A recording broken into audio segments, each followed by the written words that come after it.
ஐயே அதிசுலபம் ஆன்மவித்தை ஐயே அதிசுலபம்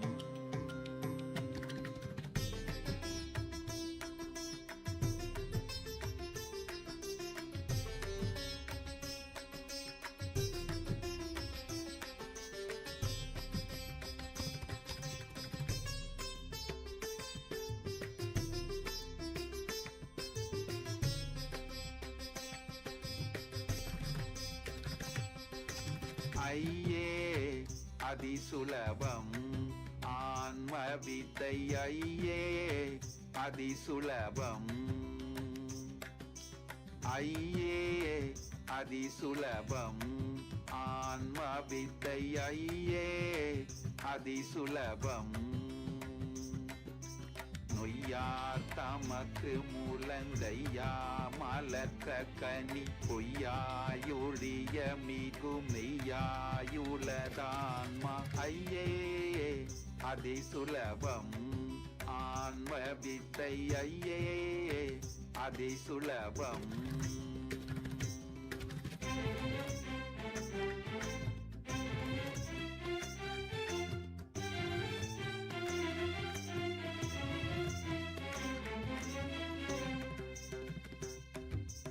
நெய்யாய் நிரந்தரந்தான் ஐயா தீர்ந்திடவும் பொய்யாமுடம்புலக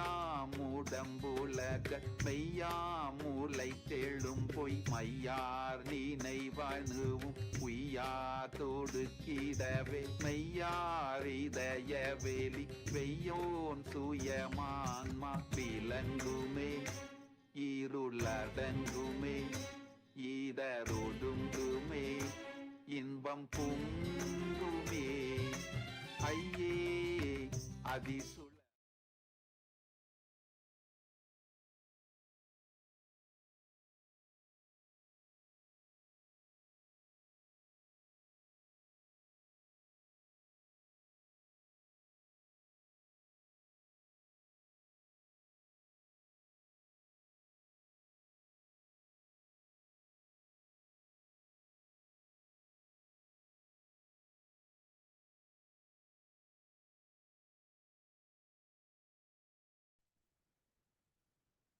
இன்னும் சில வினாடிகள்ல நம்ம யோகா தொடங்க போறோம். எல்லாருமே அமர்ந்திருங்க. All of you come to a seated position.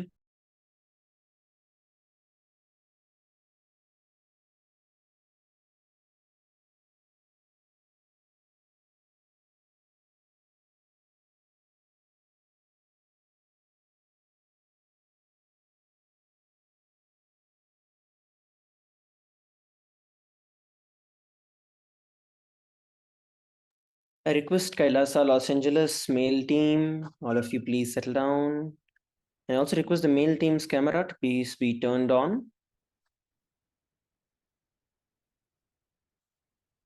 KAILASA Tiruvannamalai, please ensure that the camera is fixed so all the participants can be seated and they are seen for yoga.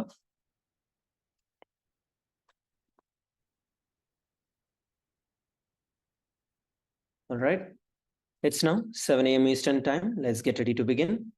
Please sit straight with your head, neck and spine in a straight line. Visualize Swamiji in your inner space. Bring your hands in front of your heart. Let's begin with the Sadguru Vandanam. Nithyanandam Paramasukhadam Kevalam Jnanamurtim Dvandvatitam Gagana Sadrisham Tattvamasyaadhilaksham Ekam Nityam Vimalamachalam Sarvadhi Sakshibhutam Bhavatitam Trigunarahitam Sadguruntam Namami.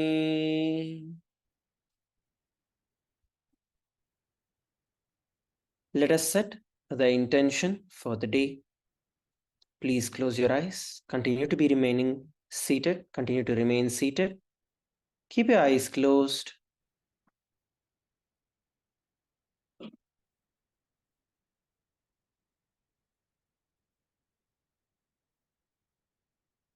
Visualize how you want your entire day to be.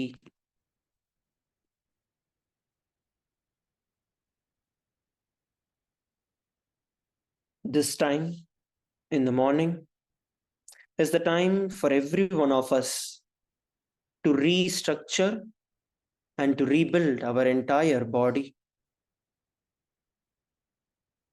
இந்த காலம்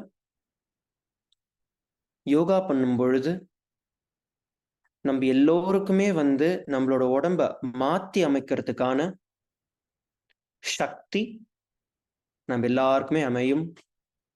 கண்களை மூடி உங்களோட உடம்ப நீங்க எப்படி மாத்தணும்னு நினைக்கிறீங்களோ அதை ஆழ்ந்த தியானியுங்கள், சிந்தியுங்கள்.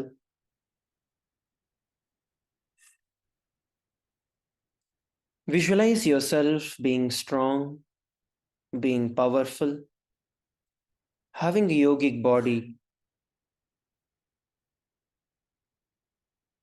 without any tiredness, without any boredom.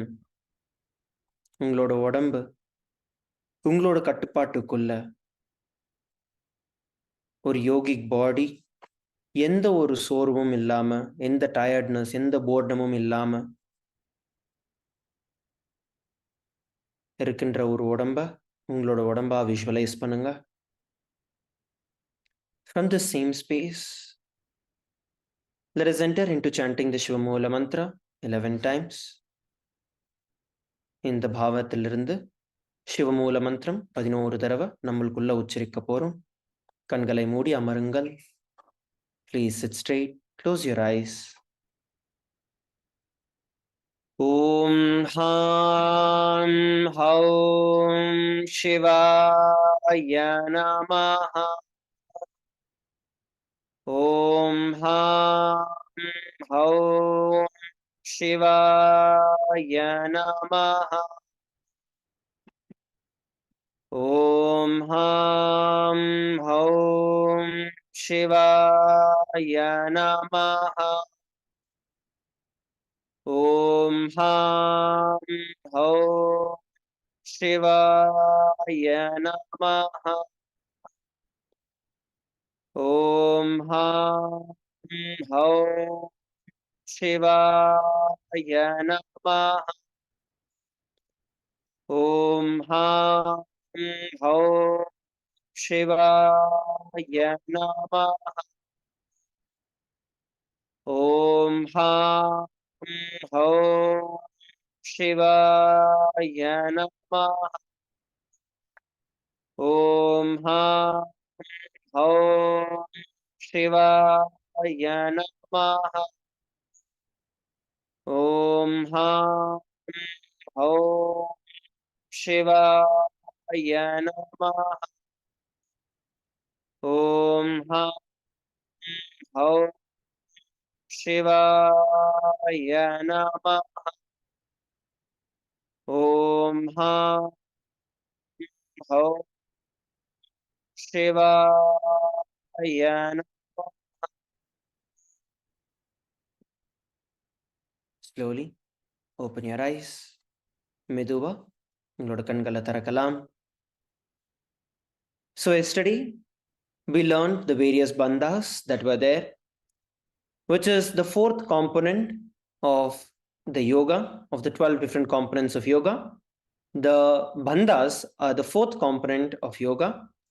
Now we are going to learn the further components of yoga, the other basic 12 components of yoga that are there, and how each and every one of it is going to directly impact us in our day-to-day life.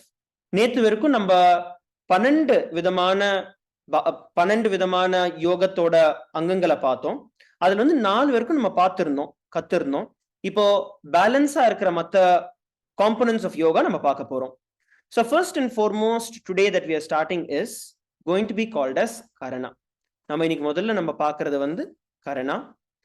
Now what exactly is karana? Karana na enna அப்படினா, now karana is the one where you actually engage your entire body in a beautiful motion, in a graceful motion. So that is karana. Paramashiva has described about karanas in the Natya Shastra. He says that the movement of your hands and your feet together in a beautiful synchronized movement builds that grace in you. So that is karana. கரணம் வந்து பரமசிவன் 108 கரணங்கள் நாட்டிய சாஸ்திரத்துல கொடுத்திருக்காரு. இப்ப இந்த கரணங்கள் எல்லாமே வந்து நீங்க பாத்தீங்கன்னா நம்மளோட கைகளும் கால்களும் இரண்டுமே வந்து சேர்ந்து சிங்க்ரனைஸ்டா மூவ் பண்றதுதான் வந்து அந்த பியூட்டிஃபுல்லா கிரேஸ்ஃபுல்லா பண்றதுதான் வந்து கரணம். So this is the fifth component. The next is actually the sixth component. இப்ப அடுத்து நம்ம component வந்து பார்க்கிறது the component of visualization. Now what exactly is visualization? Now if you actually see till the previous set of components which are there, they are more gross or more physical level, which have movement, which have chanting, and which have various expressions. Now from here things actually become more deeper. இப்போ இது வரைக்கும் நம்ம பார்த்தது எல்லாமே இன்னும் நிறைய physical movement, மந்திரம் உச்சாடனம் செய்யறது, இந்த மாதிரி நிறைய விஷயங்கள் இருந்தது. ஆனா 6வது காம்போனன்ட்ல இருந்து நம்ம பார்த்தோம்னா எல்லாமே இன்னும் டீப்பா மாற ஆரம்பிக்கும். அங்கதான் வந்து ஃபர்ஸ்ட் காம்போனன்ட் 6வது காம்போனன்ட் வந்து visualization. So every asana will have a certain visualization, where when you visualize a certain component, that creates an impact in your inner space. நம்ம வந்து அந்த பாவனை பண்ணும் பொழுது, நம்ம ஒரு ஆசனம் பண்றப்போ அந்த பாவனை வந்து நம்ம கொண்டு வருவோம். அது வந்து டைரக்டா நம்மளோட ஆசனத்தோட டைரக்ட் இம்பாக்ட் இருக்கு. 7th is the japa. Now japa is not what you chant externally. We as acharyas will be chanting. You will listen, please listen carefully. You will listen to that sound and visualize it going around and round in your throat center. Please listen.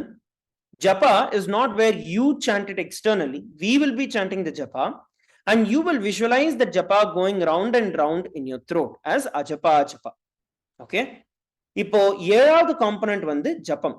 ஜபம் வந்து ஆச்சாரியர்களா நாங்க வந்து அதை உச்சரிப்போம். நீங்க வந்து உங்களோட தொண்டையில வந்து அதை ரவுண்டா சுத்தி வர்றத நீங்க தியானம் செய்ய போறீங்க. ஓகே, சோ அதுதான் வந்து ஜபம். Next we have 8th component which is chanting. 8வது component வந்து chanting. Now Paramashiva has given the verses, the source scriptures of each and every single asana that we are going to be doing. Now, the chanting is those Sanskrit verses that were given by Paramashiva himself. Now, what happens is that when you chant or when you listen to the chanting, that awakens the brain grooves that is needed to experience that asana in its entirety. Paramasivan வந்து நம்மளோட ஆகமத்துல ஒவ்வொரு யோகா ஆசனத்துக்குமே வந்து எப்படி பண்ணணும், என்ன மாதிரி பண்ணணும் அப்படிங்கறத வந்து கிளியரா வந்து சொல்லியிருக்காரு. நம்ம வந்து அந்த சான்ஸ்கிரிட் மந்திரங்கள் வந்து உச்சரிக்கும் பொழுது நம்மளோட நான் mechanical parts of the brain, நம்மளோட பிரெயினோட ஃபுல் கெப்பாசிட்டிக்கு அவேக்கன் ஆக ஆரம்பிக்கும். ஸோ இதுதான் வந்து 8வது component, sanding. Then comes the 9th component, which is weights.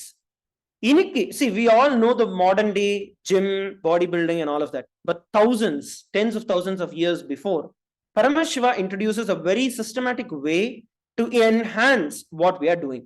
So there are various different asanas where you will be able to use additional weights for you to do the asanas. Now we will be taking this in progressions. At some places we'll be taking support of each other where your partner will put additional pressure or additional weight. So mimicking additional weights. So as we develop more and more, then we'll be able to increase the weights. இப்போ நம்ம இந்த காலகட்டத்தில் வந்து நம்ம பார்த்தோம்னா gym இருக்கு, weight lifting இருக்கு, இந்த மாதிரி பல காம்பனன்ட்ஸ் இருக்கு. ஆனா இது எதுவுமே இன்னைக்கு நேத்து ஆரம்பிச்சது கிடையாது. பரமசிவன் வந்து ஆகமத்துல இந்த எக்ஸ்டர்னல் வெயிட்ஸ் யூஸ் பண்றது வந்து 60,000 வருஷத்துக்கு முன்னாடியே சொல்லிட்டு இருக்காரு. ஸோ நம்ம வந்து இன்னைக்கு யோகா பண்றப்போ இனிஷியலா நம்ம ஆரம்பிக்கிறப்போ நம்மளோட பார்ட்னர்ஸ் வந்து நம்ம மேல அடிஷனலா வெயிட் போடுறது அண்ட் சப்போர்ட் பண்றது, ப்ரெஷர் ஆட் பண்றது, அது வந்து நம்ம சொல்லி தருவோம். அண்ட் போற போக்குல வந்து நீங்க அடிஷனல் வெயிட்ஸ் யூஸ் பண்ண ஆரம்பிக்கலாம். ஸோ இது வந்து 9th component, weights. Next we have the 10th component, which is mandala. இப்போ நம்ம வந்து எல்லாருமே உட்கார்ந்து இருக்கிற விதம், இது எல்லாமே வந்து ஒரு சர்டன் ஃபார்மேஷன்ல இருக்கும். அதே மாதிரி ஸ்ரீ யந்திரம் உங்க எல்லாருக்குமே கொடுக்கப்படும். All of you will be receiving the Sri Yantra, which you will be placing on your yoga mat. So when you place it on your yoga mat, that becomes a yantra, that becomes a mandala, which purifies your entire space around you. Along with us visualizing various yantras and mandalas in us during the visualization, we are also going to be keeping the Sri Yantra mandala outside of us.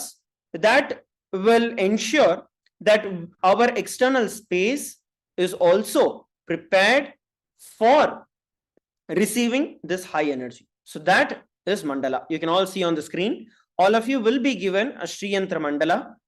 இப்போ மண்டலம் அப்படிங்கிறது வந்து ஸ்ரீயந்திரம் உங்க எல்லாருக்குமே கொடுக்கப்படும். இந்த ஸ்ரீயந்திர மண்டலம் வந்து நம்மளோட சுத்தி இருக்கிற ஸ்பேஸ், நம்ம உட்கார்ந்து இருக்க ஹால், நம்ம இருக்கிற ரூம், எங்க நம்ம யோகா பிராக்டிஸ் பண்றோமோ அந்த ஏரியாவோட எனர்ஜி லெவலை வந்து இன்க்ரீஸ் பண்றதுக்கு தான் வந்து இந்த மண்டலம். ஸோ இது வந்து 9th காம்போனன்ட். இப்போ நெக்ஸ்ட் காம்போனன்ட், இது வந்து 10th காம்போனன்ட். நெக்ஸ்ட் காம்போனன்ட் நம்ம வந்து பார்க்கறது 11th காம்போனன்ட். இப்போ 11th காம்போனன்ட் வந்து ஆபரணம். ஆபரணம்னா நம்மளோட ஜுவல்லரின்னு மட்டும் கிடையாது. நம்மளோட ஆகமத்துல வந்து பரமேஸ்வரன் பியூட்டிஃபுல்லா சொல்லியிருக்காரு, ஆபரணங்கள் அப்படிங்கிறது வந்து நம்மளோட வாழ்க்கையோட ஒரு பாகம், ஒரு லைஃப் ஸ்டைல். அது வந்து சக்தியை வந்து நம்மளுக்குள்ள ஸ்டோர் பண்றதுக்கான விதம். ஆபரணம் is not just jewellery. Paramashiva beautifully reveals in the agamas that the jewelry that we use, that we wear, becomes a powerhouse, a storehouse of energy. That is where when we wear the Kanta Rudraksha, or when we wear the Rudraksha Mala, or when we wear the Sundaravadam, right? Now all of these things directly assist us as becoming a storehouse of energy. So whatever we do during the yoga, they help us by creating energy. And these abharanams, they store energy that keep us powered throughout the entire day. நம்ம யோகா பண்ணும்பொழுது சேகரிக்கிற எல்லா சக்தியுமே வந்து இந்த ஆபரணங்களுக்குள்ள ஒரு பாகமா, ஒரு energy ஸ்டோரா மாறிடுது. அது வந்து என்னோட டே டு டே லைஃப்ல ஒரு பாகமா மாறுது. ஸோ இதுதான் வந்து ஆபரணங்கள். திஸ் இஸ் வாட் இஸ் ஆபரணா, which is the 11th component. Then comes the 12th component, which is aushadha.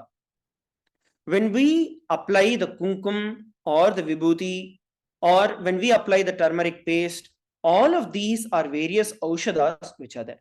See, there are two kinds of aushadhas which are there. One which you take in, which means which you eat. The other which you apply on top of you. So we will be using both of these. When you, in the morning when you drink turmeric mixed with neem, the water, right? That is an aushadha.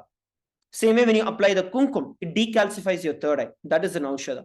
So like these, there are various aushadhas that are there that we will be giving you, providing you, that help your entire body to manifest and reflect the highest state of consciousness. ஔஷதங்கள்ல வந்து ரெண்டு விதமா இருக்கு. ஒரு விதமான ஔஷதங்கள் வந்து பாத்தீங்கன்னா நீங்க சாப்பிடுறது, உள்ளுக்கு எடுக்கிறது. இன்னொன்னு வந்து பாத்தீங்கன்னா உங்க மேல நீங்க தடவுறது.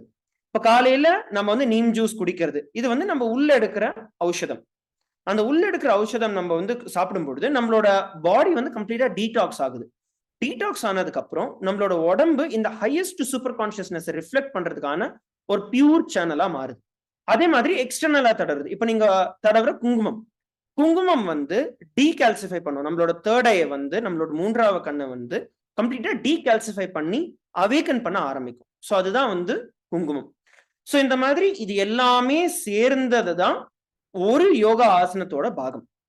Please understand, all these 12 components put together is what form the Nithyananda Yoga. How many of you are understanding this? எத்தனை பேருக்கு இது புரியுது? That all these put together, all these 12 components put together is the Nithyananda Yoga. Okay, yes. LA team, female team can drop your hands. Male team in LA, I can't still see you guys. Can the hall volunteers please fix the cameras so we can see all the participants? Yes, I can see the participants now. திருவண்ணாமலையில் இருக்கிறவங்க எல்லாருக்குமே நான் பேசுறது கேக்குதா? திருவண்ணாமலையில இருக்கிறவங்க எல்லாருக்குமே நான் பேசுறது கேக்குதா?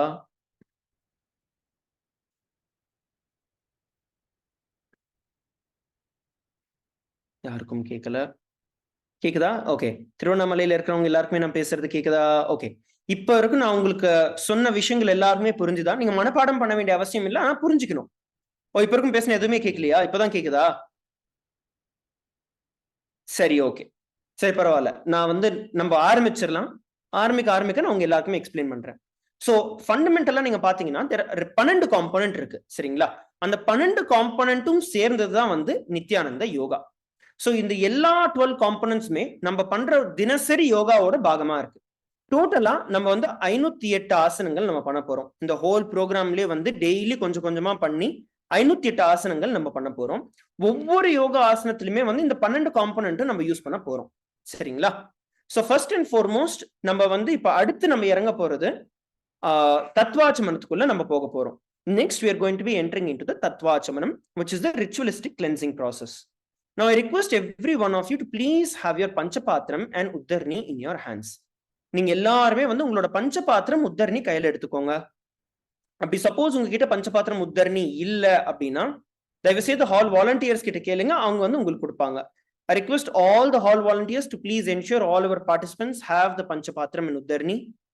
எல்லாருமே உங்களோட பஞ்சபாத்திரம் உத்தர்ணி தூக்கி காமிங்க. Please raise your பஞ்சபாத்திரம் and உத்தர்ணி in your hands and show it in the camera for every one of us. Okay. Yes. LA, I can see everyone having. Anyone who does not have, can you raise your hands? யாருக்காவது பஞ்சபாத்திரம் உத்தரணி இல்ல அப்படின்னா கை தூக்குங்களேன். இல்லாத நபர்கள் கை தூக்குங்க. திருவண்ணாமலையில பல பேருக்கு இல்ல. ஓகே. மா ஸ்வேதல், மா தயமய சுவாமி, can you please assist and ensure that everyone has a பஞ்சபாத்திரம் and உத்தரணி? உங்களோட பூஜை செட் இருந்துன்னா டக்குன்னு பூஜை செட்ல இருந்து பஞ்சபாத்திரம் உத்தரணி எடுத்துட்டு வந்துக்கோங்க. பஞ்சபாத்திரம் உத்தரணி இல்லாத நபர்களுக்கு இப்ப நாங்க கொடுப்போம். மா ஸ்வேதல், please assist them, ma. Give them the பஞ்சபாத்திரம் and உத்தரணி.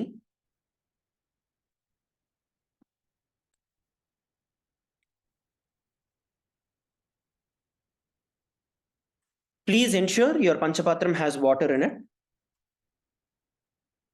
பஞ்சபாத்திரத்துல வந்து தண்ணி பிடிச்சுக்கோங்க. Please ensure that you have the water in the பஞ்சபாத்திரம். We'll also be providing every one of you with a puja kit. We all received the Shiva Diksha yesterday. So all of you will be learning to do puja. So the Panchapatram and Uddharni is part of your puja kit itself. Okay, you can drop it. We'll be beginning now. இப்ப நம்ம ஆரம்பிக்க போறோம். திருவண்ணாமலையில வந்ததுக்கு அப்புறம் நீங்க ஆரம்பிக்கலாம். நம்ம பூஜைக்கும் நம்ம தத்வாச்சமனத்தை பண்ண போறோம். Okay. So first and foremost, we all need to understand that yoga is a ritual. Yoga is a kriya, where Paramashiva beautifully describes that when you do the yoga, not only your body becomes healthy, it's not just that you're doing it for your health, for flexibility, for more strength. No, it's not just for that, but it is for something much bigger, for us to experience that superconscious breakthrough that Paramashiva is giving us. So let us now enter into the Tattvachamanam, which is the ritualistic cleansing process. So by performing the Tattvachamanam, we purify our entire body, so Paramashiva can manifest in us. See, yoga பண்றதுனால நம்மளோட உடம்பு மட்டும் நல்லா ஆவறது மட்டும் இல்லாம பரமசிவன் நம்மளோட உயிரோட ஒரு பாகமா மாத்துறதுக்கான ஒரு சயின்ஸ் தான் வந்து யோகா. ஸோ தத்வாச்சமனம் பண்றப்போ நம்மளோட உடம்பு ஃபுல்லா நம்ம வந்து கிளீன் பண்றோம். கிளீன் பண்ணதுக்கு அப்புறம் பரமசிவன் நம்மளோட உடம்புல இறங்குறதுக்கான ஒரு கருவியை நம்ம மாத்துறோம். Okay, so let's begin with the Tattvachamanam now.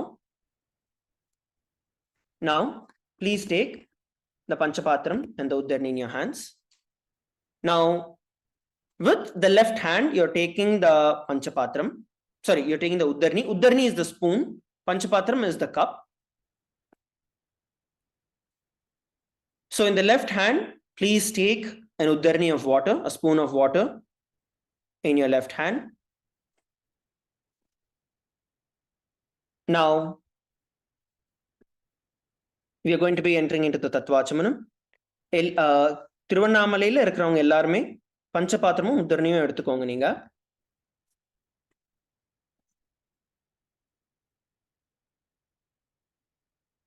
okay, yes.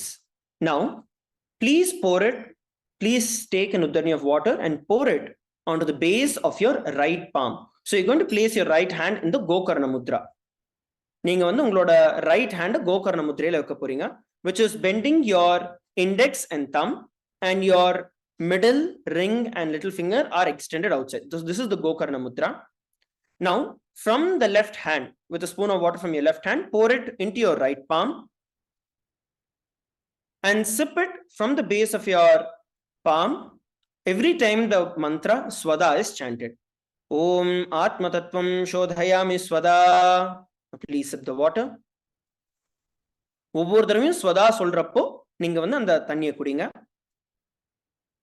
Once again, please take another uddarni of water and pour it on your right palm. இன்னொரு தடவை உங்களோட ரைட் ஹேண்ட்ல தண்ணி எடுத்துக்கோங்க. ஓம் வித்யா தத்துவம் சோதயாமி ஸ்வதா. One more time. ஓம் சிவ தத்துவம் சோதயாமி ஸ்வதா. Now please take a uddarni of water and wash your hand. இப்போ வந்து ஒரு சின்ன அந்த உத்தரணியில தண்ணி எடுத்துட்டு உங்களோட ரைட் ஹேண்டை வாஷ் பண்ணிக்கோங்க. Now bend your fingers as you can see.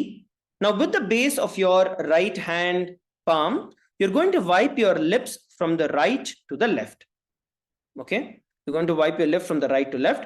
இப்போ உங்களோட ரைட் ஹேண்ட் பாமோட பேஸ்ல வந்து நீங்க உங்களோட லிப்ஸ உதட வந்து ரைட் சைட்ல இருந்து லெஃப்ட் சைடு நீங்க தொடக்க போறீங்க 2 தடவை. Okay, we'll chant the mantra. Om Ham Hridayaya Namaha. Now please wash your hands again. இன்னொரு தடவை உத்தரணியால கை கழுவிக்கோங்க. Now with the tips of your right hand, index, middle and ring finger touch above your upper lip and below your lower lip. இப்போ உங்களோட கட்டை விரல், நடு விரல், மோதிர விரல் இது எல்லாமே வந்து ரைட் ஹேண்டோட ஃபிங்கர்ஸ் எடுத்து லிப்ஸுக்கு மேல உங்களோட உதடுக்கு மேலையும் உதடுக்கு கீழையும் தொட்டுக்கோங்க. இன்னொரு தடவை கை கழுவிக்கோங்க. Now with the tips of your right hand, index and thumb joined together, touch your right nostril, your left nostril. Now with your ring finger and thumb joined together, உங்களோட மோதிர விரலும் கட்ட விரலும் சேர்த்து touch your right eye, left eye, right ear, left ear and wash your hands again. இன்னொரு தடவை கையை கழுவிக்கோங்க. Please wash your hands again. Now with your little finger and thumb joined together, please touch your navel center. your right chest, your left chest, your right shoulder, and with all your 5 fingers joined together, touch above your crown center.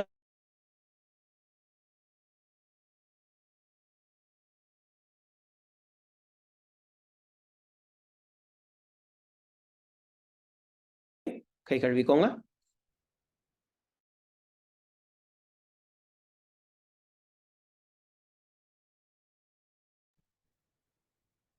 We are now entering into the Sankalpa.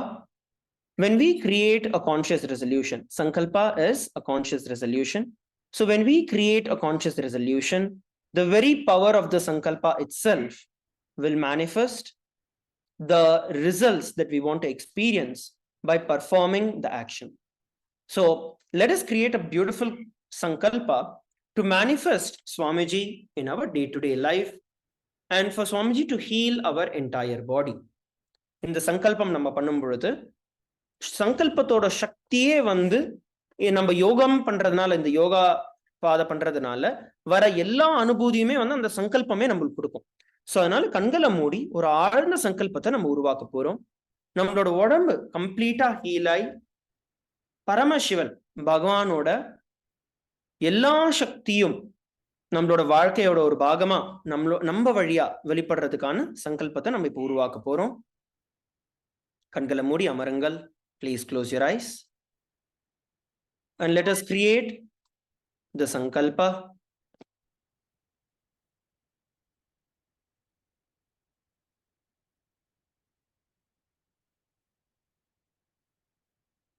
Now,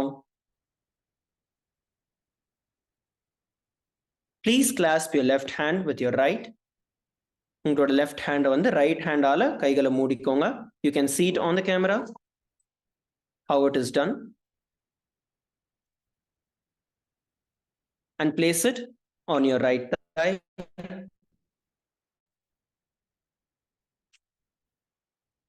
Place it on your right thigh. உங்களோட right thigh மேல வச்சுக்கோங்க.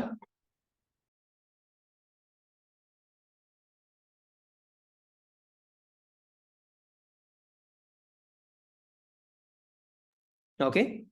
Now we are going to be entering into the Sankalpa. We'll be chanting the Sanskrit Sankalpa.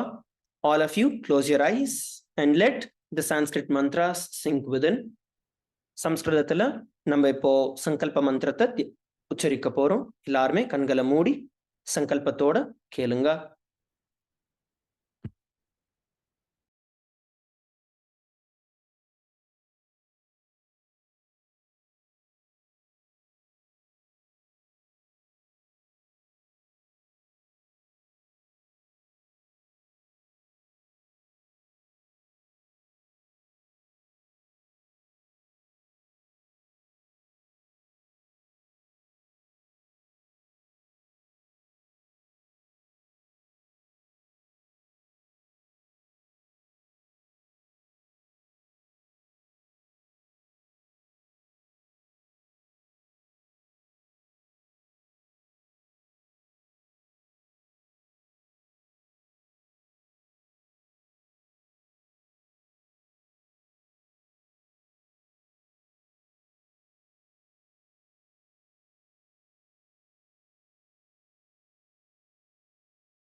शुभे शोभने मुहूर्ते अद्य ब्रह्मणः द्वितीयपरार्धे श्रीश्वेतवराहकल्पे वैवस्वतमन्वन्तरे अष्टाविंशतितमे नित्ययुगे प्रथमे पादे जम्बूद्वीपे भारतवर्षे भरतखण्डे मेरोः दक्षिणे पार्श्वे शकाब्दे अस्मिन् वर्तमाने व्यवहार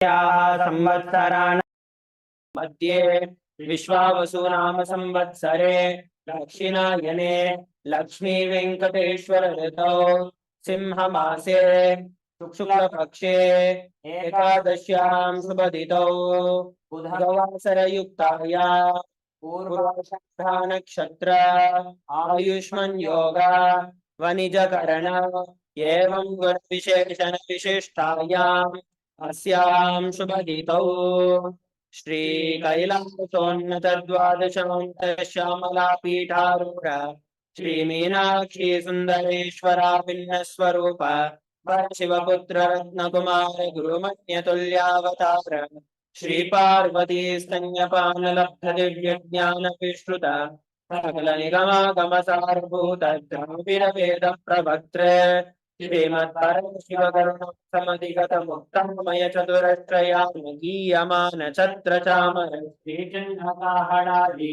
समस्त बिरदावल्यलंकृत ज्ञान विज्ञान चक्रवर्ती सर्वजन संग सद्यो निर्वाण दीक्षा व्ययापवर्ग वर्ष विश्रानदी मूत परमदलभ केसरी शैव सिद्धांत स्थापनाचार्य श्री राजाधिराज भाग्य महाराज गुरु शबन शाक्यादि महांतकार निवारण ज्ञान भानु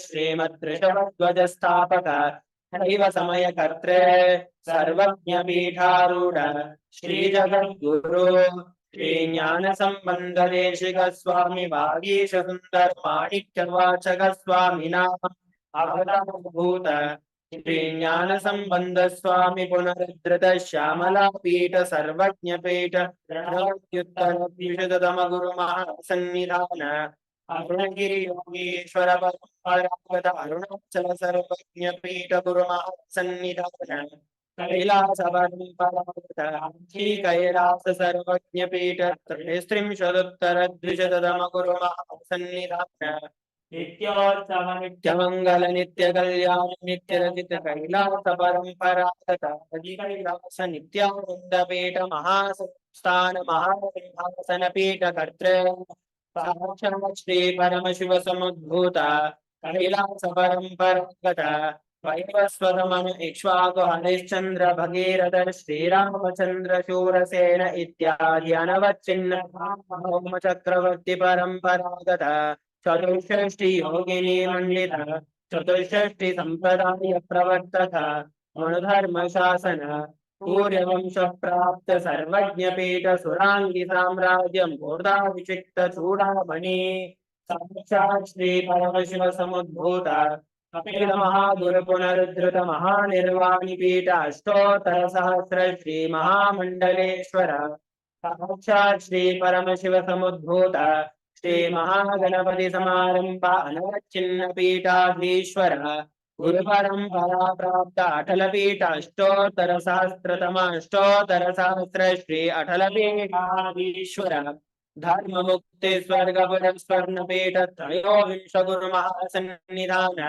कैलास परंपरागत पीठ सर्वज्ञ पीठ जगत गुरु श्री कैलास पुनरुद्धारक श्री कैलास परमाचार्य श्रीमद् परमहंस परिव्राजक आचार्य वर्य सच्चिदानंद प्रणव स्वरूप श्रोत्रिय ब्रह्मनिष्ठा श्रीमद् जगद्गुरु श्री भगवत श्री नित्यानंद परमशिव श्री ज्ञान संबंध देशिक परमाचार्य स्वामिना हेत्यर्थम तेषाम् आराधनसिद्ध्यर्थम गुरुकृपाकटाक्ष सिद्ध्यर्थम ऐश्वर्यान् अभिवृद्ध्यर्थम धर्मार्थकाममोक्ष चतुर्विध फलपुरुषार्थ सिद्ध्यर्थम समस्त दुरितोपशान्त्यर्थम समस्त मंगलावत्यर्थम भगवत् श्री नित्यानंद परमशिव प्रसादेन सकुटुम्बस्य ज्ञान वैराग्य जीवन मुक्ति प्राप्त्यर्थम पूर्ण आरोग्य युक्त दृढ़गात्र यौगिक शरीर सिद्ध्यर्थम परमशिव शक्ति आविष्करणार्थम नित्यानंद योगाभ्यासं करिष्ये. Now, please wash your hands with an uddarni of water. உங்களோட கைகளை மறுபடியும் கழுவிக்கோங்க.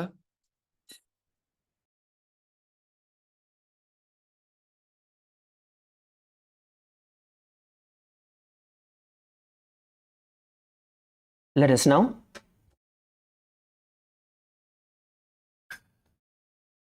now enter into the yoga. Now please place your panchapatram and uddarni aside. உங்களோட பஞ்சபாத்திரம் மற்றும் உத்தரணியை சைடுல எடுத்து வச்சுக்கோங்க. யோகத்துக்குள்ள நம்ம இப்போ இறங்க போகிறோம். யோகா ஆசனங்களோட நம்ம தூங்க போகிறோம். Before we enter into the yoga for the day, we'd like to read a few disclaimers. Yoga is a beautiful practice that supports the health and well-being, and it also involves physical movements and postures that may feel different for each and every body. Please listen to your body at all times and move at your own comfort level. If you already have any underlying medical conditions, including but not limited to heart conditions, high or low blood pressure, any recent surgery, injury, or if you're pregnant, if you're a senior citizen or under medical care, please consult with your physician or doctor before engaging in this or any exercise program throughout the entire Paramashivoham program. And by joining today and continuing, you acknowledge that you are choosing to participate at your own pace and your own responsibility. The organizers and the instructors, we will guide you with all love and care, but we cannot be held responsible for any discomfort or injury. So having said this, let us now enter into the yoga. The first asana we are all going to be performing is Sukhasana. நம்ம முதல் ஆசனம் நம்ம பண்ண போகிறது இன்னைக்கு sukhasana. We're going to be beginning with Sukhasana. Now sit in a comfortable cross-legged position. Sit in a comfortable cross-legged position.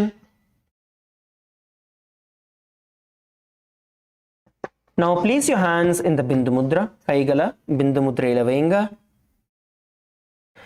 Touch your index and thumb together. உங்களோட ஆள்காட்டி விரலும் கட்டை விரலும் ஒண்ணா சேர்த்து உங்களோட முட்டி மேல வச்சுக்கோங்க. Place it on your knees, palms facing up. Sit straight. நிமிர்ந்து அமருங்கள். We are now going to be performing the Samana Kumbhaka along with the Mahamudra Bandha. நம்ம இப்போ சமான கும்பகத்தோட மகாமுத்ர பந்தம் செய்ய போறோம். Inhale deeply through your nose. Visualize the breath awakening the Jataragni, the fire in your navel center, and exhale deeply through your nose. ஆழ்ந்து சுவாசியுங்கள். உள்ள போற மூச்சு உங்களோட நாவியில இருக்கிற ஜட்டராக்னிய உயிர்ப்பிக்கிறத தியானியுங்கள். அதுக்கப்புறம் ஆழ்ந்து சுவாசத்தை வெளியே விடுங்க.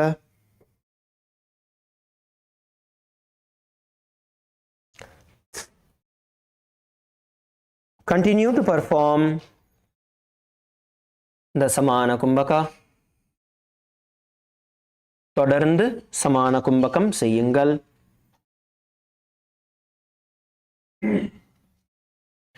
Inhale as deep as possible and exhale as deep as possible, visualizing the breath awakening the Jataragni, the fire in your navel center.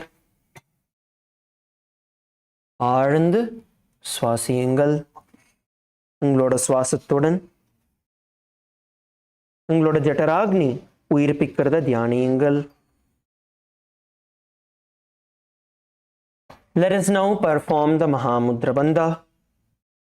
Once you inhale, bring your chin to the chest and lock the breath as long as you can, holding the breath within you. Performing the Jalandhara Bandha. இப்பொழுது நம்ம எல்லாருமே மகாமுத்ர பந்தம் செய்ய போறோம். சுவாசத்தை ஆழ்ந்து உள்ள இழுத்ததுக்கு அப்புறம் உங்களோட கழுத்தை கீழ்ப்பக்கமா கொண்டு வந்து லாக் பண்ணுங்க. பிரெத்தை சுவாசத்தை உங்களுக்குள்ள எவ்வளவு காலத்துக்கு முடியுமோ ஹோல்ட் பண்ணுங்க. Now exhale deeply and forcefully and pull your stomach in and up into the Uddiyana Bandha. Pulling your stomach in and up into the Uddiyana Bandha. இப்பொழுது உள்ளிழுத்த மூச்சு காற்ற ஆழமாவும் வேகமாவும் வெளியே விடுங்க. வெளியே விட்டு உங்களோட வயிறை உள் பக்கமாவும் மேல் பக்கமாவும் இழுங்க. உட்டியான பந்தத்துக்குள்ள எவ்வளோ நாழி முடியுமோ ஹோல்ட் பண்ணிட்டு ரிலீஸ் பண்ணி மறுபடியும் தொடர்ந்து இந்த பிராணாயாமத்தை செய்யுங்கள். Repeat the pranayama, inhaling deeply, bringing your chin to the chest, into the Jalandhara Bandha, holding as much as you can, exhaling forcefully through your nose,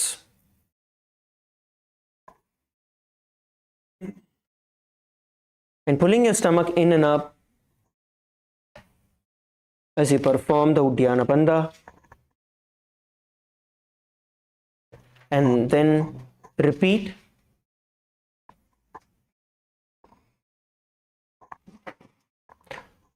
Now visualize Paramashiva in your inner space. Paramashivana உங்களோட உள் மனதில் தியானியுங்கள். பரமசிவனோட வடிவத்தை தியானியுங்கள். And let's have the internal japa. Soham तत्सुखासनमित्युक्तम् अशक्तस्तत्समाचरेत् आसनं विजितं येन जितं तेन जगत्त्रयम्. And relax. So this is one asana where you saw the multiple components which were there in it. இப்போ நம்ம பண்ணியிருக்கிறது ஒரு ஆசனம். இந்த ஆசனத்தில் நீங்கள் பார்த்தீங்கன்னா நம்மளுக்கு ஆசனமே இருந்தது, பந்தம் இருந்தது, முத்ரை இருந்தது, அதே மாதிரி நம்ம உள்ள தியானிக்க வேண்டிய விஷுவலைசேஷன் இருந்தது, ஜப்பம் இருந்தது, அதே மாதிரி மந்திரம் இருந்தது. இதெல்லாம் சேர்ந்தது தான் ஒரு ஆசனத்தோட பாகம். இந்த மாதிரி 508 ஆசனங்கள் நம்ம தொடர்ந்து நம்ம பண்ண போகிறோம். டெய்லி கொஞ்சம் கொஞ்சமாக நம்ம பண்ணிகிட்டே இருப்போம். So these are the 12 different components together with we will be performing the 508 asanas every day, performing little by little. Now we are going to be entering into the next asana. இப்பொழுது அடுத்த ஆசனத்துக்குள்ள நுழைய போறோம். The next asana is Parvatasana. Now stretch both your feet outside. Stretch your feet outside. உங்களோட கால்கள் ரெண்டுமே நீட்டிக்கோங்க. First you're going to be placing your feet into Padmasana. முதல்ல உங்களோட கால்களை பத்மாசனத்துல நீங்க வைக்க போறீங்க. So bring your right foot and place it on your left thigh. உங்களோட ரைட் லெக் எடுத்து லெஃப்ட் thigh மேல வச்சுக்கோங்க. அதே மாதிரி லெஃப்ட் லெக் தூக்கி ரைட் thigh மேல வச்சுக்கோங்க. This is Padmasana. Now if you are not able to do this, உங்களால பத்மாசனத்துல உட்கார முடியலனா அப்ப அர்த்த பத்மாசனத்துல உட்காரலாம். ஸோ உங்களோட ரைட் லெக் மட்டும் மேல வருது, லெஃப்ட் லெக் ரைட் லெக்கோட முட்டிக்கு அடியில வருது. Okay, so this is Ardha Padmasana, and the previous one where your leg is on top, that is Padmasana. காலை மேல வச்சீங்கன்னா இது பத்மாசனம், காலை கீழே வச்சீங்கன்னா அது Ardha Padmasanam. So you can choose whether you want to sit in Padmasana or Ardha Padmasana. Now raise both your hands above your head. Bringing your hands together, raise it up and hold. Stretch your hands, நல்லா இழுத்து புடிங்க. நல்லா எவ்வளோ ஹைட்டா முடியுமோ stretch பண்ணி புடிங்க. Stretch as high as you can. We are now going to perform the Samana Kumbhaka along with the Mahamudra Bandha, similar to what we did with the previous asana. இப்போ நம்ம சமான கும்பகத்தோடு மகாமுத்ர பந்தே செய்ய போகிறோம். இதுக்கு முன்னாடி நம்ம என்ன பண்ணுமோ அதே தான் இப்போ நம்ம தொடர்ந்து பண்ண போகிறோம். Inhale deeply through your nose and then bring your chin to the chest, locking yourself into the Jalandhara Bandha.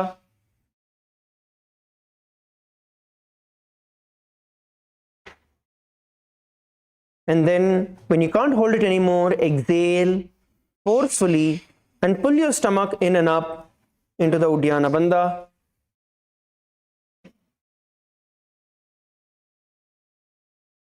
And when you can't hold it anymore, release and repeat. தொடர்ந்து பர்வதாசனத்துல மகாமுத்ர பந்தம் செய்யுங்கள்.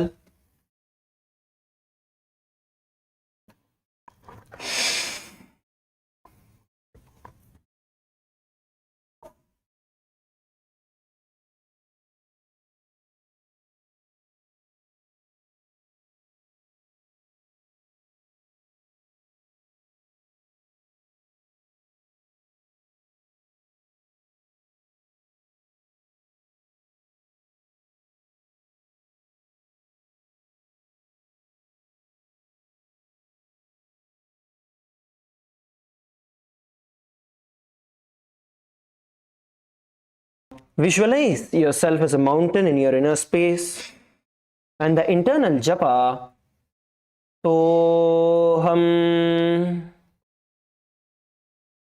अथ वक्षे महादेव पर्वतासन मंगलम यत्कृत्वा स्थिररूपी स्यात् षट्चक्रादि विलोपनम. Slowly drop your hands. மெதுவா உங்களோட கைகளை கீழே இறக்குங்கள். Let us now enter into the next asana. The next asana we are going to perform now is Halipavasana. அடுத்து நம்ம Halipavasanam பண்ண போறோம். Now bring the soles of your feet together. Stretch your feet out. உங்களோட கால்களை முன்னாடி நீட்டிக்கோங்க. Stretch your feet out. Now bend your knees slightly, bringing the soles of your feet together. உங்களோட முட்டியை வந்து லைட்டா மடக்கிட்டு உங்களோட பாதங்கள் ரெண்டுமே ஒண்ணா கொண்டு வாங்க. Bring your feet together. Your knees are in the shape of a diamond. Your knees are in the shape of a diamond. Now you're going to bend down. இப்போ இந்த பொசிஷன்ல இருந்து நீங்க உங்களோட தலையை வந்து உங்களோட பாதத்துக்கு பின்னாடி கொண்டு வர போறீங்க. You're going to bring your head behind the heels. Okay, and interlock your hands behind your back. Interlock your fingers behind your back, placing it behind your back. Bring your head behind your heels. If you are not able to bring your head behind your heels, you can bring it to your feet wherever you are. Make sure your Rudraksha Mala is not touching your feet. உங்களால உங்களோட தலையை பாதத்துக்கு பின்னாடி எடுத்துட்டு வர முடியலன்னா பாதத்துக்கிட்ட நீங்க கொண்டு வாங்க. கைகளை கோர்த்து உங்களோட பின்னாடி நீங்க வச்சுக்கோங்க. Bend down. எவ்வளவு முடியுமோ bend பண்ணுங்க. Bend as much as you can. Bend down. All of you bend down. Slowly exhale as you bend, so you'll be able to bend further down. சுவாசத்தை நீங்க வெளியே விட்டுட்டே இருந்தீங்கன்னா இன்னும் நல்லா bend பண்ண முடியும். So keep exhaling and try to push yourself further down towards the ground. Now we are continuing to perform the Samana Kumbhaka along with the Mahamudra Bandha, which means you're going to inhale through your nose and try to lock the breath by performing the Jalandhara Bandha, and then exhale and pull your stomach in and up into the Uddiyana Bandha.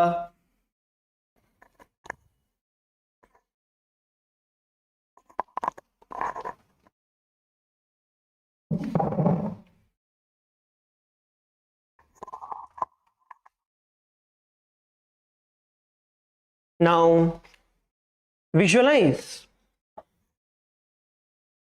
Swamiji in your inner space and the internal japa soham. पूरव विधियाहु मे जानो उभय पगथले संपुटठानो पिष्टपछेदो करल्यावो दक्षिण करसो वाम गहावो. Slowly come up. Meduva Indringa. Slowly come up. The next asana we are now going to perform is Nagi Pavasana. Now from the same position you're going to stretch your hands in front of you. இப்போ இதே பொசிஷன்ல இருந்து உங்களோட கைகளை ஒரு cup மாதிரி நீங்க கொண்டு வரணும். உங்களோட கைகளை வந்து ஒரு கப்பு மாதிரி நீங்க கொண்டு வாங்க. அதுக்கப்புறம் முன்பக்கமா மறுபடியும் அதே மாதிரி குனிஞ்சி உங்களோட தலையை பாதத்துக்கு பின்னாடி கொண்டு வந்து கைகளை முன்னாடி இழுக்கணும். So you're going to cup your hands, bend forward and down, bringing your head behind your heel, and stretch your hands out in front of you. Cup your hands as you can see on the screen and bend down and hold. All of you bend down and hold. Ilarme kira guninga. Continue to perform the Samana Kumbhaka, inhaling and exhaling, visualizing the breath awakening the Jataragni, the fire in your navel center.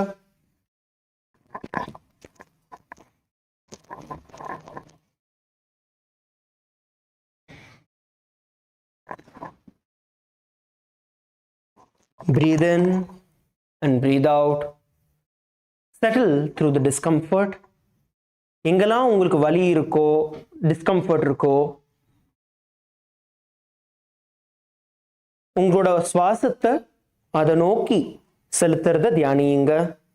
Visualize your breath flowing into the space, into your body, wherever you feel the discomfort, and hold. Now visualize yourself as a snake. உங்களுக்குள்ள நீங்க ஒரு பாம்பா இருக்கிறத தியானியுங்க. And the internal japa, soham. पूरव विधि परियागाने नीचौ हो वीकहो निभणास्यो लगाई हाथ आगाने धरती लगावे पसारी दो हाथ की अंजुली करे. Slowly raise up. மெதுவா எழுந்திரீங்க. Slowly raise up. Okay, good. Next, we are now going to be performing KAILASA. அடுத்து நம்ம கோகிலாசனம் பண்ண போறோம். Let's enter into KAILASA. Now, in KAILASA, you're going to be holding on to your toes with your index and ring finger. கோகிலாசனத்துல உங்களோட நடுவிரலும் ஆள்காட்டி விரலும் சேர்ந்து உங்களோட கட்டை விரல் கால்களோட கட்டை விரலை நீங்க பிடிக்க போறீங்க. So hold on to your toes, and then from here you're going to bring your feet into Padmasana. So you're going to bring your feet into Padmasana, lift it, and then bring your right foot to your left thigh and left foot to your right thigh. Okay, let's try doing this together. If you're not able to do Padmasana, once again the same as last time, we'll be doing the Ardha Padmasana. உங்களால பத்மாசனம் பண்ண முடியலன்னா அர்த்த பத்மாசனம், ஒரு கால் மேல ஒரு கால் கீழே நீங்க கொண்டு வர போறீங்க. அதுக்கப்புறம் கீழ் பக்கமா நீங்க பெண்ட் பண்ண போறீங்க, குனிய போறீங்க. So then you're going to bend down, bringing your elbows. As you can see, you're going to bring your elbows towards the ground. You're going to be bringing your elbows towards the ground. As you can see, so the elbows are on the ground, hands are crossed, and your feet is in Padmasana. So this is KAILASA. Let's all perform the KAILASA either in Padmasana or Ardha Padmasana. Padmasana illa Ardha Padmasanathila ukarunga. Let us continue to perform the Samana Kumbhaka along with the Mahamudra Bandha. தொடர்ந்து சமான கும்பகம் மற்றும் மகாமுத்ர பந்தை சேர்ந்து பண்ண போறோம். So inhale deeply, bringing your chin to the chest. Hold as long as you can.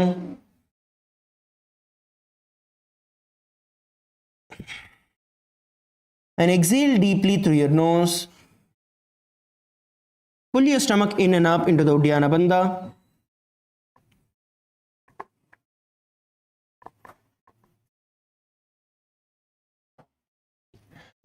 When you can't hold anymore, release and repeat. தொடர்ந்து சமான கும்பகம் மற்றும் மகாமுத்ர பந்தம் செய்யுங்கள்.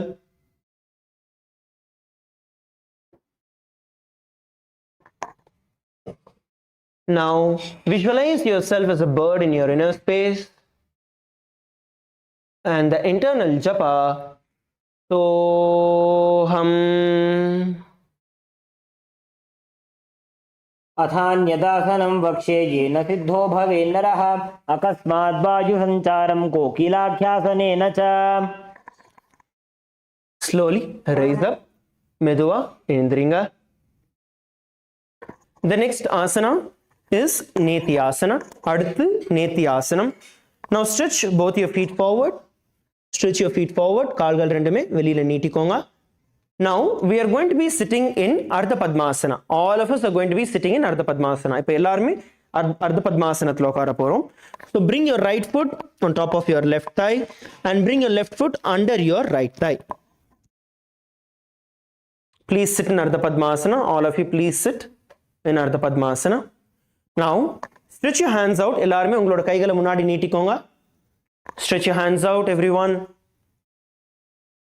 Now hold on to your opposite elbows with your hands. Hold on to your opposite elbows with your hands. Ungaloda murangala kayala pudichukonga and rotate your hands in the clockwise direction As you do, you're going to ensure that you're stretching fully. So you're going to ensure that it's fully stretched and then push.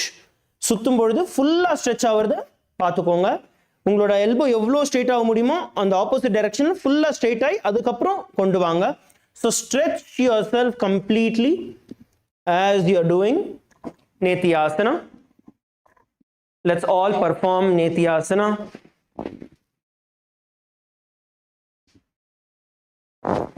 தொடர்ந்து Nithyananda செய்யுங்கள். We are now going to perform the Samana Kumbhaka along with the Mahamudra Bandha as we perform the Nithyananda. So you're going to inhale deeply, bring your chin to the chest in Jalandhara Bandha. நம்ம இப்ப மகாமுத்ரா பந்தம் செய்ய போறோம். ஆழ்ந்த சுவாசத்தை உள்ள எடுத்ததுக்கு அப்புறம் உங்களோட சின் உங்களோட கழுத்தை வச்சு கழுத்தோட நீங்க ஜலந்தர பந்தை செய்யுங்கள். ஜலந்தர பந்தத்துல லாக் பண்ணுங்க. And when you can't hold anymore, exhale deeply and pull your stomach in and up and hold. Rotate your hands in the opposite direction. கைகளை opposite directionல rotate பண்ணுங்க.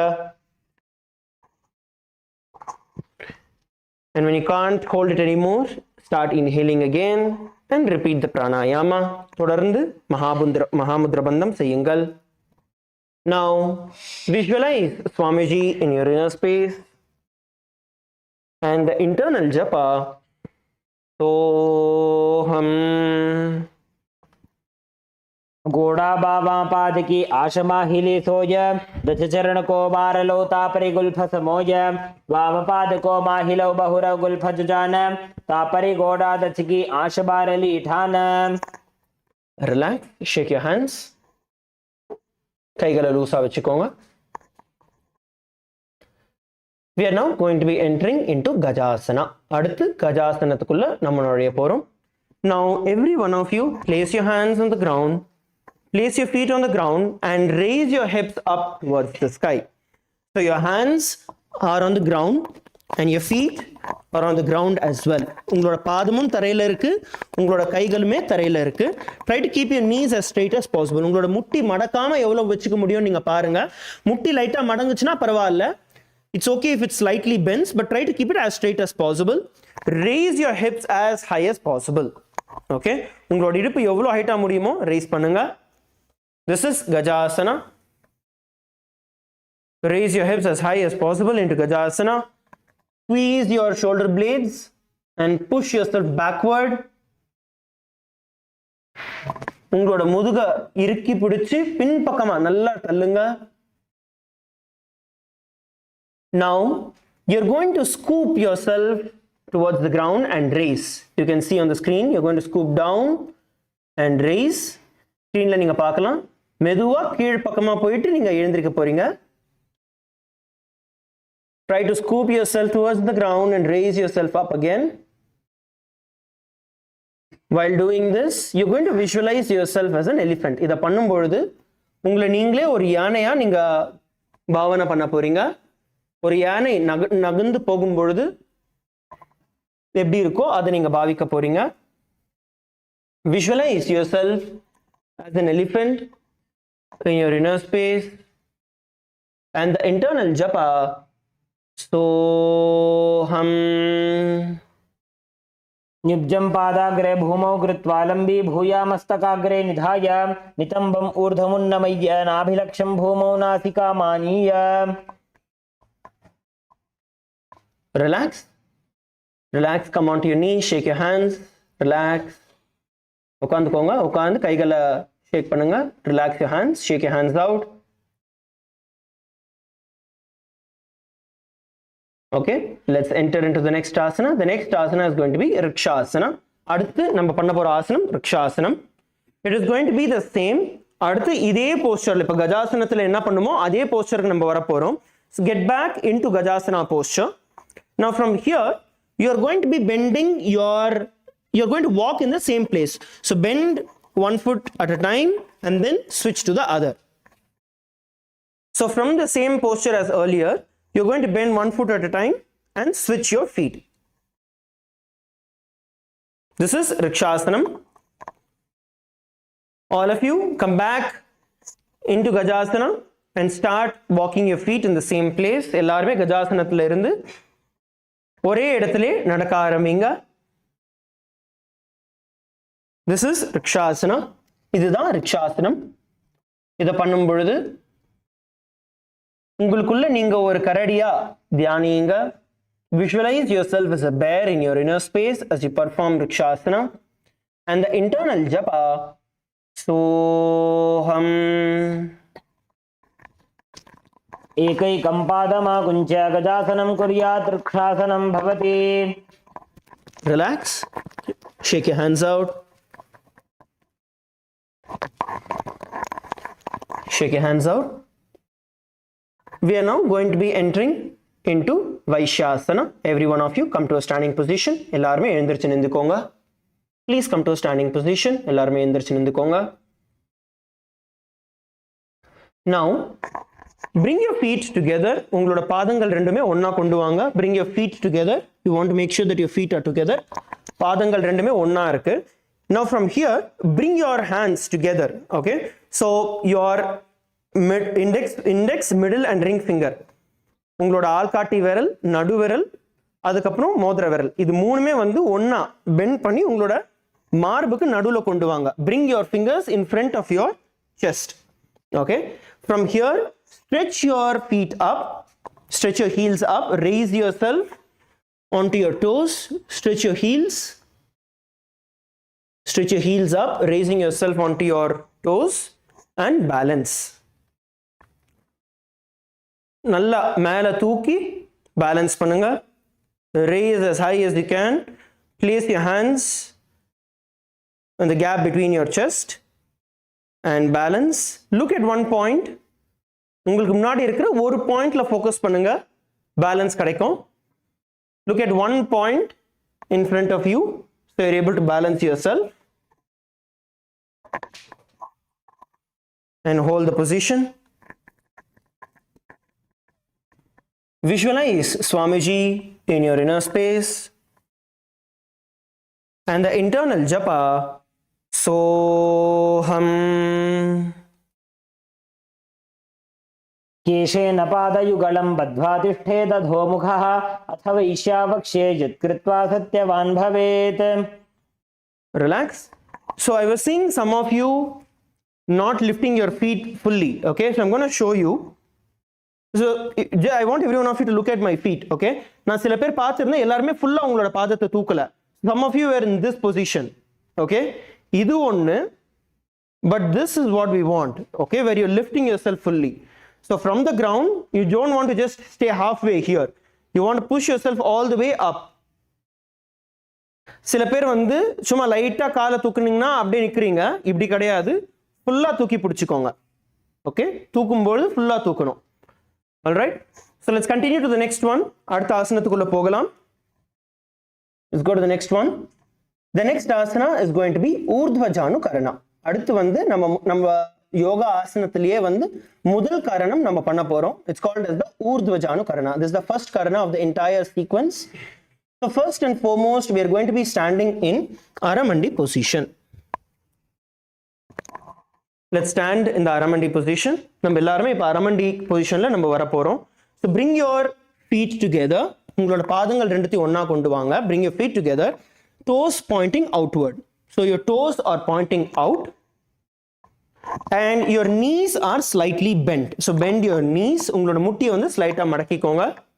Place your hands on your hips. உங்களோட கைகளை உங்களோட இடுப்புக்கு ரெண்டு பக்கத்துல வச்சுக்கோங்க. This is Aramandi position. So first, get yourself into the Aramandi position. Come on, all of you down. Bend your knees a little more. உங்களோட முட்டி இன்னும் கொஞ்சம் ஸ்லைட்டா மடக்கிக்கோங்க. ஆண்கள், எஸ்பெஷலா ஆண்கள் எல்லாருமே நல்லா ஒழுங்கா பண்ணுங்க. Okay, now from this position you are going to be twisting one knee towards the center and raise it up and then back to the original position along with the movement of the hand. You can see இப்போ நீங்க பார்க்கலாம் எப்படி பண்றோம்ட்டு. தொடர்ந்து ரெண்டு பக்கமும் அதை நீங்க செய்ய போறீங்க.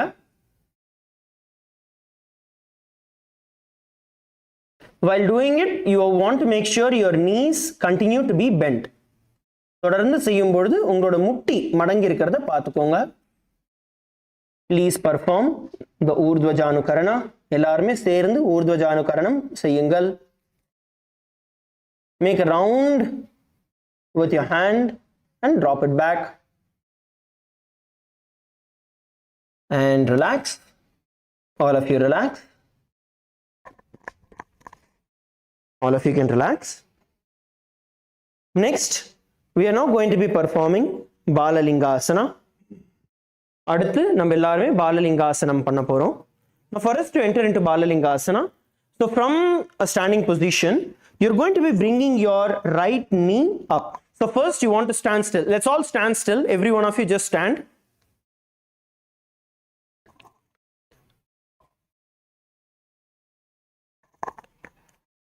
All of you stand still. Bring your feet together. Bring your feet together and stand still.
Sorry for the technical glitch. If you're all able to hear me and see me now, can you all wave your hands?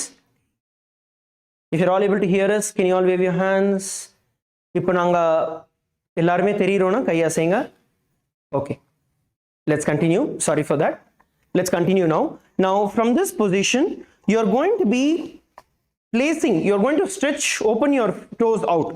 உங்களோட toes வந்து நல்லா விரிச்சுக்கோங்க. Open your toes and firmly plant them into the ground. Okay. Now once you are in this position, then you are going to lift your right knee up towards your chest. நல்லா firm-ஆ வெச்சதுக்கு அப்புறம் உங்களோட right knee வந்து உங்களோட chest உங்க மார்புக்கு நீங்க கொண்டு வர போறீங்க. Insert your hands from inside. So உங்களோட கைகளை வந்து உள் பக்கத்துல இருந்து நீங்க கோர்க்க போறீங்க. Hold it from inside, hold on to your knee and pull it all the way up towards your chest. So you're going to pull it all the way up towards your chest. Toes are pointing downwards. உங்களோட கால் விரல்கள் கீழ் பக்கமா பார்த்த மாதிரி நீங்க வைக்கணும். உங்களோட கை விரல்களை நல்லா உள் பக்கமா இழுத்து முட்டியை இழுத்து பிடிச்சுக்கோங்க. Look at one point in front of you. Look at one point in front of you so you're able to balance yourself. Try to balance. Come on, lift and balance. Pull your knee as much as possible towards your chest and hold. Hold it there. Visualize yourself carrying a baby. Visualize yourself carrying a baby. ஒரு குழந்தையை தூக்கி பிடிச்சிக்கிறது தியானிங்க. And the internal japa, Soham. Ekam janurasyalinga sthathavyam balalinganam bhavati. Relax. Yarakirla the kala. We are now going to be entering into Padapidanasana. Next, we are going to be entering into Padapidanasana. இப்போ அடுத்து என்ன பண்ண போறீங்கன்னா right leg எந்த முட்டியை வந்து நீங்க தூக்கி வச்சிருந்தீங்களோ அதே முட்டியை மடக்கி பின்பக்கமா நீங்க பிடிக்க போறீங்க. So you're going to hold on to your feet with both your hands behind and pull your toes as close as possible towards your butt. So you're going to hold and pull it back. So எந்த காலை நீங்க மடக்கி உங்க chest உங்க மார்பு கிட்ட கொண்டு வந்தீங்களோ அதே பாதத்தை பிடிச்சி பின்பக்கமா இழுக்க போறீங்க.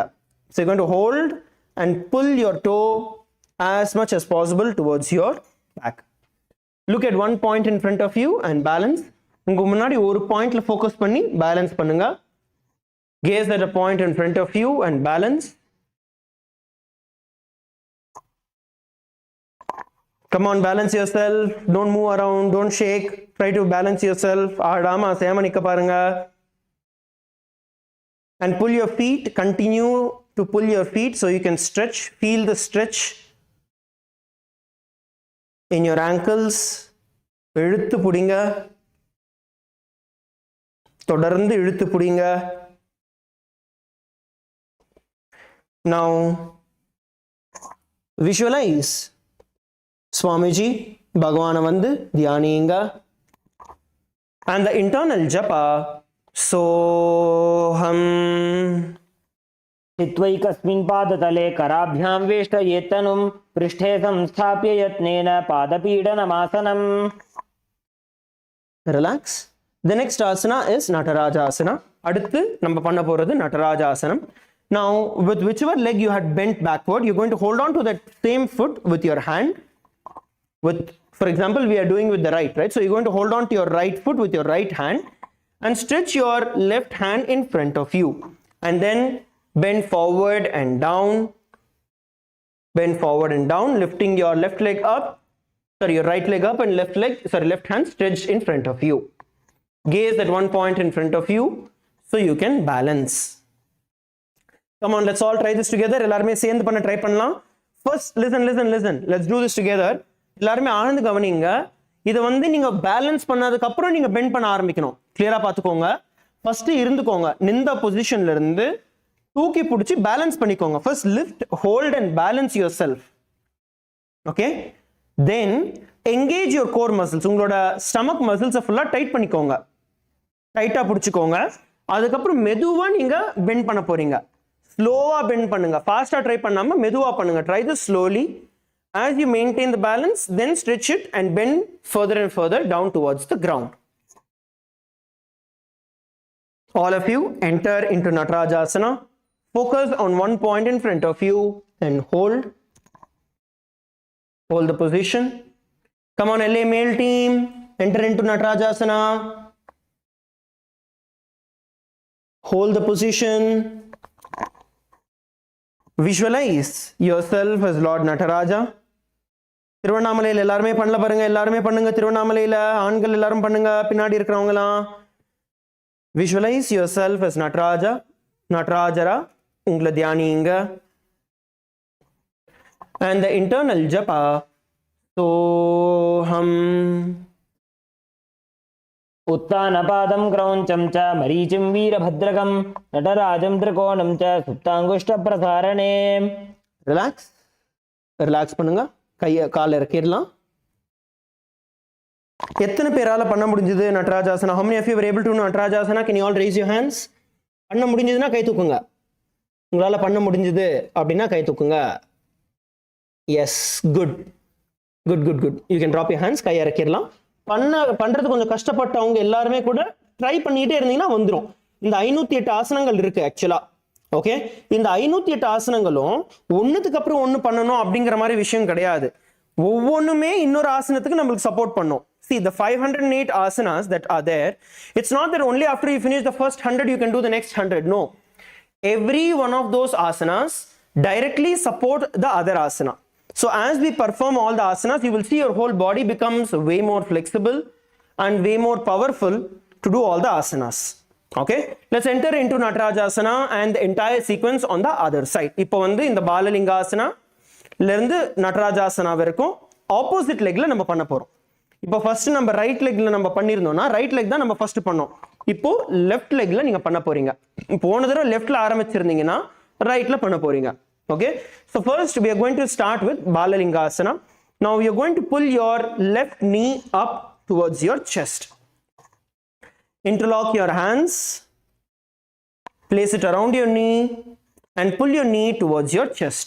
கைகளை கோர்த்து உங்களோட முட்டி மேல வச்சு நல்லா மார்பு கிட்ட இழுத்துக்கோங்க. Left foot, the toes are pointing towards the ground. உங்களோட left footோட விரல்கள் வந்து கீழ்ப்பக்கமா இருக்கணும். Gaze at one point in front of you and balance. Gaze at a point in front of you and balance yourself. Come on, pull. நல்லா இழுத்து பிடிங்க. பல பேர் கீழே வச்சிருக்கீங்க உங்க முட்டியை. நல்லா இழுங்க, முட்டியை இழுங்க. Come on, all of you guys, pull your knee up as close as possible towards your chest and hold. Now visualize yourself carrying a baby. ஒரு குழந்தையை வந்து தூக்கி பிடிச்சிருக்கிற மாதிரி பாவனை செய்யுங்க. Visualize yourself carrying a baby and the internal japa. Soham. एकं जानुरथियालिङ्ग्य स्थातव्यं बाललिङ्गनं भवति. Relax. Let's enter into the next asana. The next asana we are now going to be entering into is Padapidanasana. இப்போ நம்ம தொடர்ந்து பாதபிடனாசனம் செய்ய போறோம். Now for you to enter into Padapidanasana, you are going to bend your left leg towards the back. இப்போ வந்து left leg பின் பக்கமா இழுத்து ரெண்டு கைகளால கோர்த்து உங்களோட பாதத்தை இழுத்துக்கோங்க. Interlock your hands behind. Hold on to your left feet and pull it as close as possible towards your body. So you're going to interlock and then you're going to pull it as close as possible towards your body. In this, try to keep your knees together. இதுல வந்து உங்களோட முட்டிகள் ரெண்டுமே எவ்வளவு கிட்ட முடியுமோ அவ்வளவு கிட்ட வைக்க ட்ரை பண்ணுங்க. Balance yourself. Balance yourself. உங்களுக்கு முன்னாடி ஒரு பாயிண்ட பார்த்து பேலன்ஸ் பண்ணுங்க. Come on, all of you balance. எல்லாருமே பேலன்ஸ் பண்ணுங்க. Hold the position.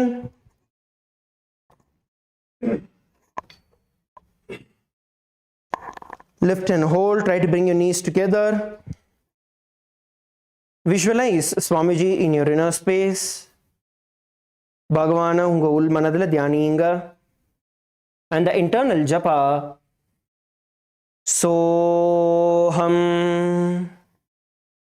स्थित्वैकस्मिन् पादतले कराभ्यां वेष्टयेत्तनुं पृष्ठे संस्थाप्य यत्नेन पादपीडनमासनम्. Relax. You can drop your feet. We are now going to be performing Natarajasana with the left leg bent. இப்போ வந்து நம்ம Natarajasana பண்ண போறோம். நம்மளோட left leg யூஸ் பண்ணி நம்ம Natarajasana பண்ண போறோம். So bend your left knee. உங்களோட left முட்டியை மடக்கிக்கோங்க. Hold on to your left foot with your left hand and then stretch your right hand in front of you. Balance and then slowly bend forward. Slowly bend forward as you enter into Natarajasana. Look at one point in front of you and balance. உங்களுக்கு முன்னாடி இருக்க ஒரு point பார்த்து balance பண்ணுங்க. Come on, try to stretch your feet up. All of you try to stretch your feet up. Look down. Don't look forward. Look down. Look at one point in front of you towards the ground. Then balance.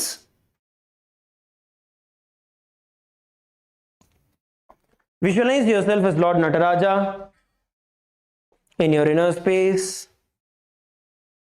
and the internal japa. Soham. उत्तानपादं क्रौञ्चं च मरीचिं वीरभद्रकं नटराजं त्रिकोणं च सुप्ताङ्गुष्ठप्रसारणे. And relax. You can go down, shake your hands off, shake your feet off. Shake your hands and feet.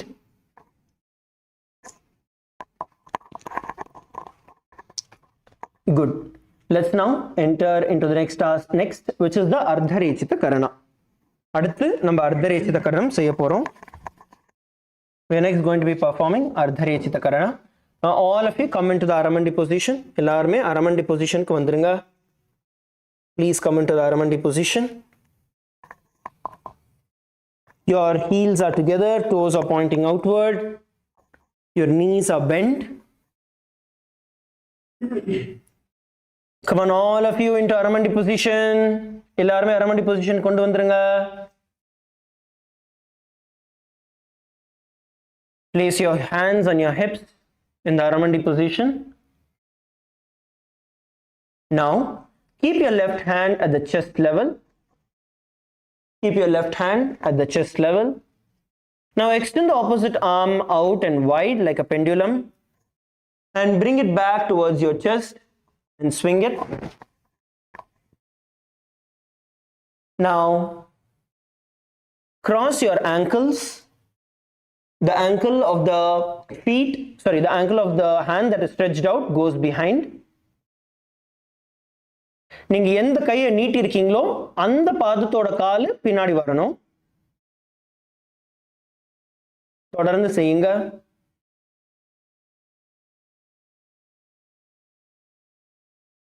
Continue to do it. Now, let us switch directions. Switch your hands and switch the direction. இப்போ மாத்தி செய்யுங்க. Opposite hand, opposite leg.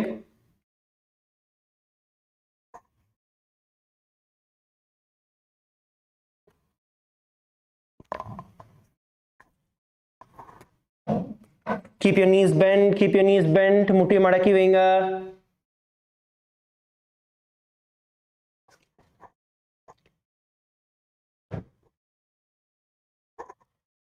Okay, relax.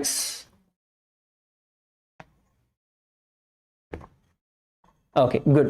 Next, we are going to be entering into skeleton dance. அடுத்து நம்ம எல்லாருமே skeleton dance பண்ண போறோம். Now, skeleton dance is a very powerful way to wake our entire body, and not just that, skeleton dance, when you do it sincerely, when you just visualize yourself as bare bones in your inner space, and when you move your entire body, Bhagavan says, Swamiji says that you develop integrity in your life. So it's a very powerful method, one, to get ourselves to become active, and also at the same time to develop integrity. So you're going to visualize yourself as just bones in your inner space, and you're going to shake your entire body in all directions. You're going to shake your hands, your hips, your legs, your head, your every single part of your body you're going to shake. இப்போ நம்ம எல்லாருமே skeleton dance பண்ண ஆரம்பிக்க போறோம். skeleton danceல நம்மளோட உடம்பு எல்லா டைரக்ஷன்லயும் நம்ம ஆட்ட போறோம். வெறும் எலும்பு கூட நம்மள வந்து சதை இல்லாத வெறும் எலும்பு கூட நம்மளே பாவிச்சுக்கிட்டு எல்லா பக்கத்துலயும் நம்மளோட கைகள் கால்கள் எல்லாமே ஃபுல் பாடியை வந்து நம்ம ஷேக் பண்ண ஆரம்பிக்க போறோம். யார் என்ன யோசிக்க போறாங்க அதை பத்திலாம் எதையுமே கண்டுக்காதீங்க. சின்சியரா பண்ணுங்க. Don't worry about who is going to look at what, who is going to think about you as what. Don't bother about any of that. Let's do the skeleton dance sincerely. Close your eyes. Let's get ready to enter into the skeleton dance. The music will be played. Ready? 3, 2, 1, begin. Start shaking.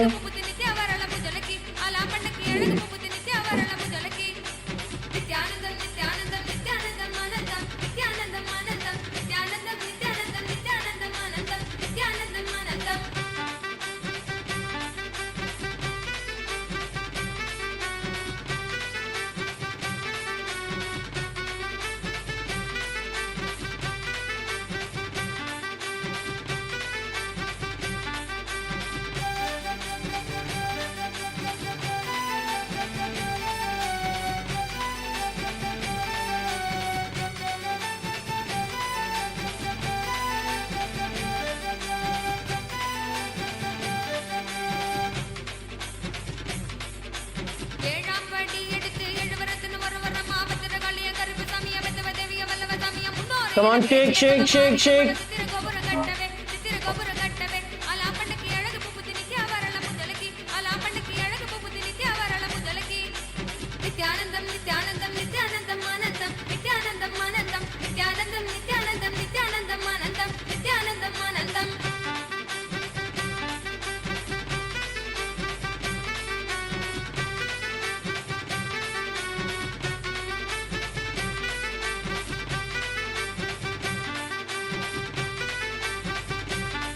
Come on, last few seconds, go faster.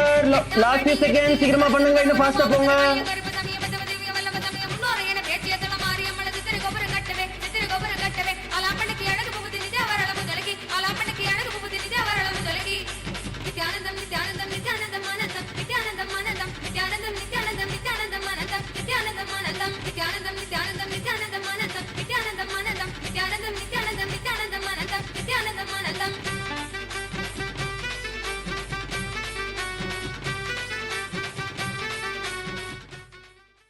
And slowly relax.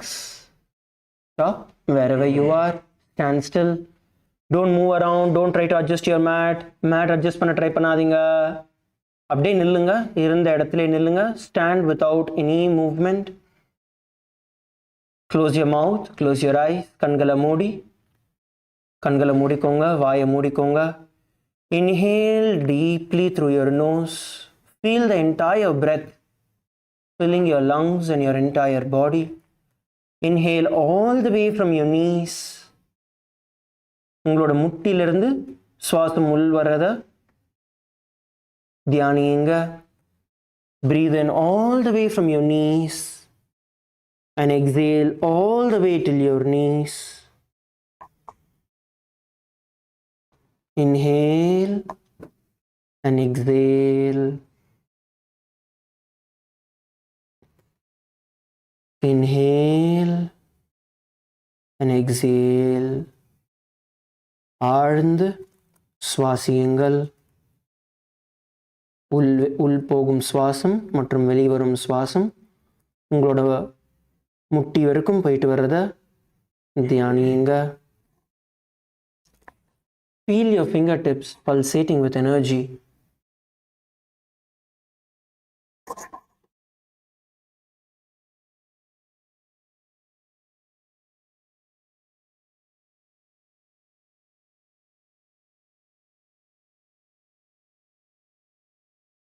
Feel the blood coursing through your entire body.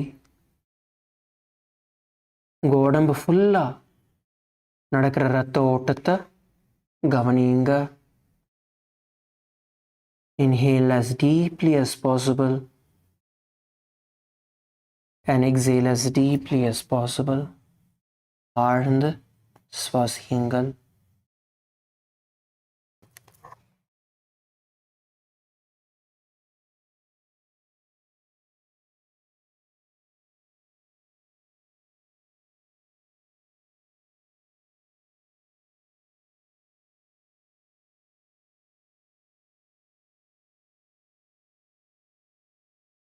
ஆழ்ந்து சுவாசியுங்கள்.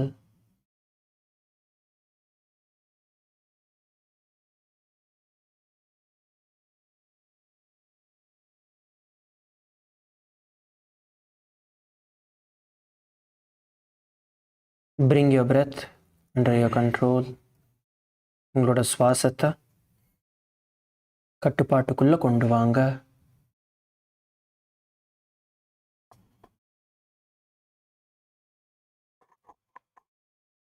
Slowly open your eyes and settle down. மெதுவா கண்களை திறந்து அமருங்கள். Open your eyes and settle down. You can adjust your mat and settle down.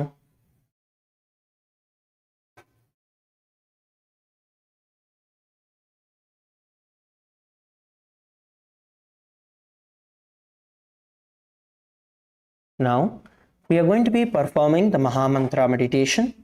இப்போ நம்ம எல்லாருமே மகாமந்திரம் உச்சரிக்க போறோம்.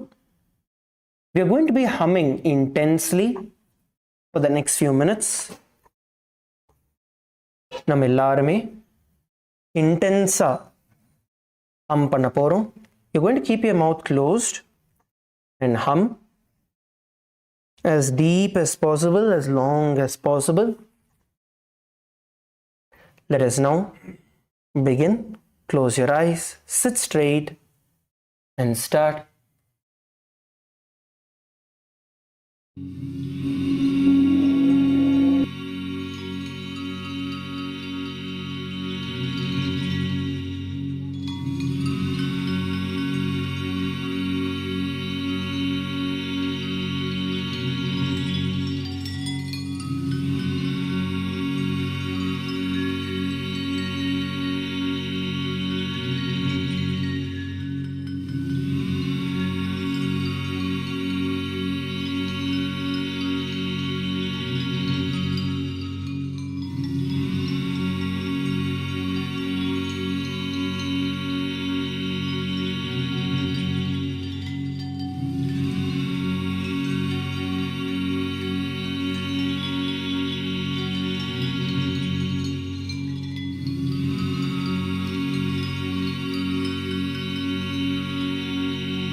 Slowly relax, sit unclutched in deep silence.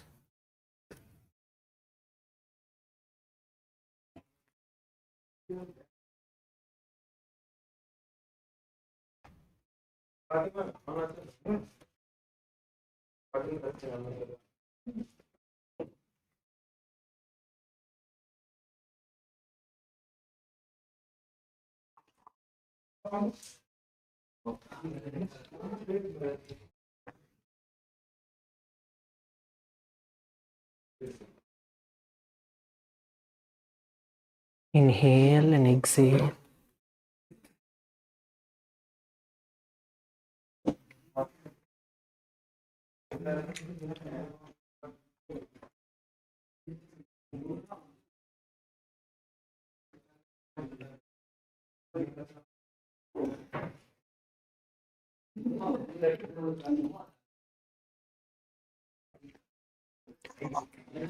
Slowly bring your hands in front of your heart in the Anjali Mudra. Visualize Swamiji in your inner space. We are now going to be ending the Nithyananda Yoga session with the Purna Mantra. Om Purnamadah Purnamidam Purnat Purnamudachyate Purnasya Purnamadaya Purnamevavashishyate Om Shanti Shanti Shanti Harihi Om Tat Sat Sarvam Bhagavat Shri Nithyananda Paramashiva Padukarpanamastu Om Nithyanandam. Thank you, everybody. Let's gather back for the puja by 9 a.m. Eastern Time. Today we are all going to be learning the puja. So please change your dress and come back by 9 a.m. Eastern Time for puja. Thank you all. Nithyanandam.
Established since 2002 in the United States of America, the United Ancient Nations is an intergovernmental organization, currently made up of 160+ members and indigenous nations. The UAN and its work are guided by the purposes and principles contained in its founding charter. The UAN is a manifestation of the profound connection amongst indigenous peoples across the world, including African, Andean, American, European, Caribbean, Oceanic, and Asian regions, rooted in shared wisdom, sustainable practices, and deep reverence for the earth. The United Ancient Nations serves as an international cultural and diplomatic organization focused on uniting indigenous cultures globally. Our governance structure is council-based without territorial claims, led by a collective leadership through our General Secretariat.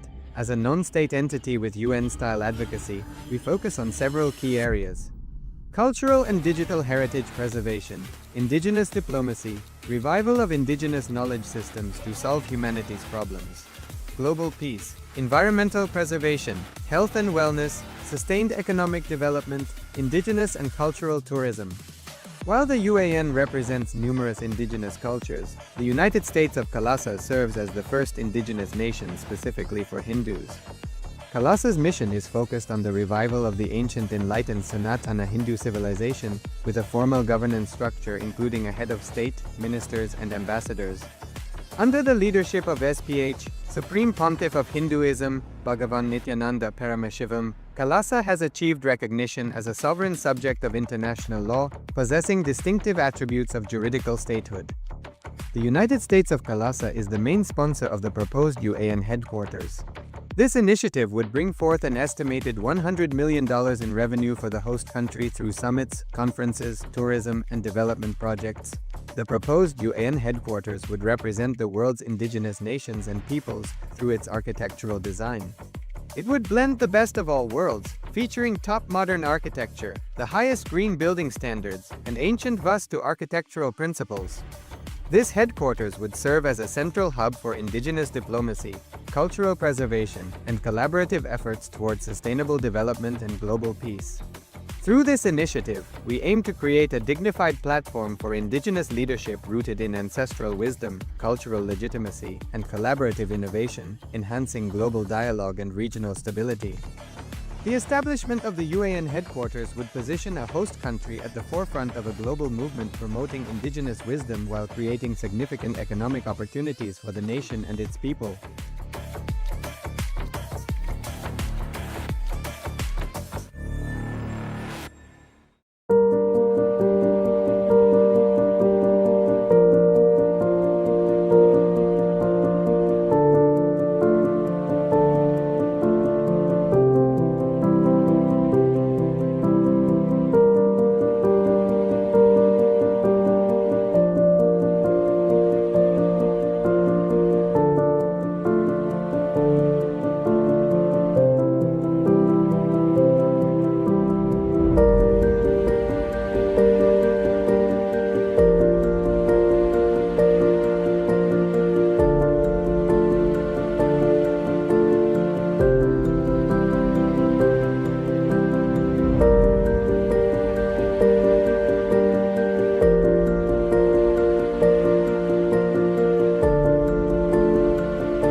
Requesting all the participants to please settle down. We'll be beginning the Pratyaksha Pada Puja and Shiva Puja. Please settle down with your puja.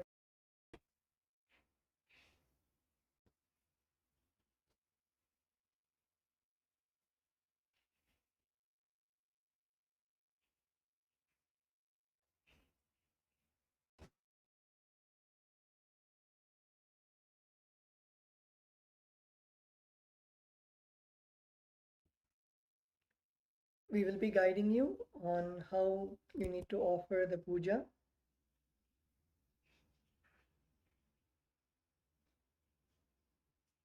So let's all settle down.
All the Pada Puja participants, please settle down.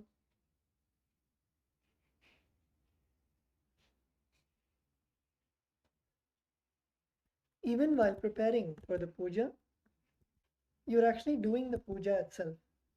As you prepared by collecting the sacred offerings of flowers, leaves, the food offering, and set your puja kit, you begin to soak yourself in the smarana, the pure remembrance of the divine, and get ready to offer yourself onto the divine. And also, before being seated, please make sure that you are in the traditional clothing.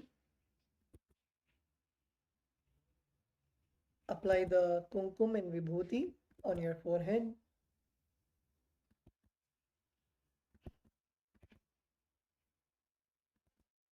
And also, men and women with long hair should tie your hair. When you offer the puja, you should make sure that your hair is not let loose. So make sure that your hair is tied.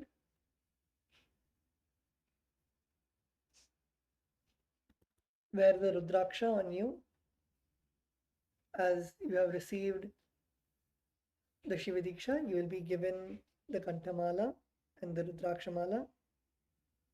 Please wear the Rudrakshamala.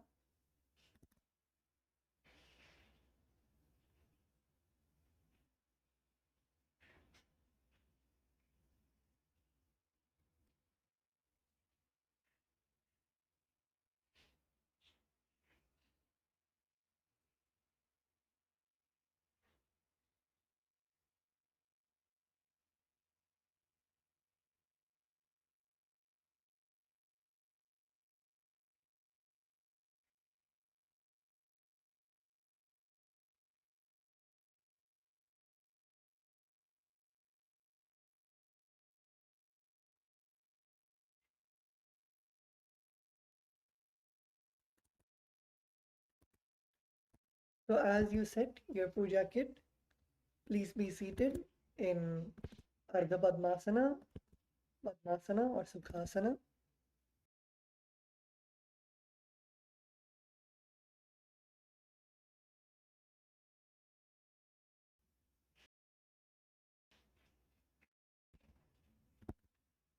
Keep all the puja offerings ready. When you offer the puja, make sure that you offer the best of the best. So for example, if let's say a flower has withered, you would not be offering that to Swamiji and to Bhagavan Paramashiva. So like this, even while you are picking the flowers, the durva grass, bilwa leaf, make sure that you are offering the best of the best.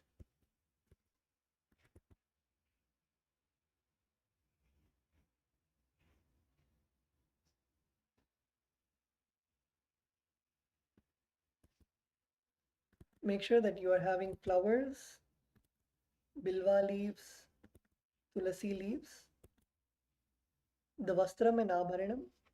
Vastram is the cloth, the offering of clothes to the master, and abharanam is the offering of jewelry. So as part of your puja kit, you should make sure, as you can see on the screen, the vastram and abharanam, a piece of cloth, and the jewelry.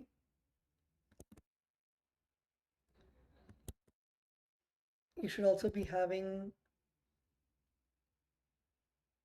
the sandalwood powder or the sandalwood paste, and kumkum, which is the processed turmeric, and akshata, which is the turmeric mixed rice.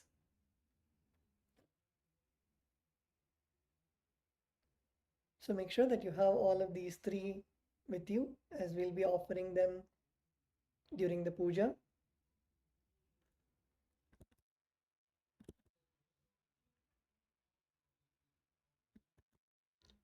Also make sure that you are having the pure drinking water, and have enough water. At least if you have the panchapatram, you should have a full panchapatram, as we'll be offering that sacred water for the Pada Puja and for the Shiva Puja. So make sure that you have enough water with you to perform the various offerings.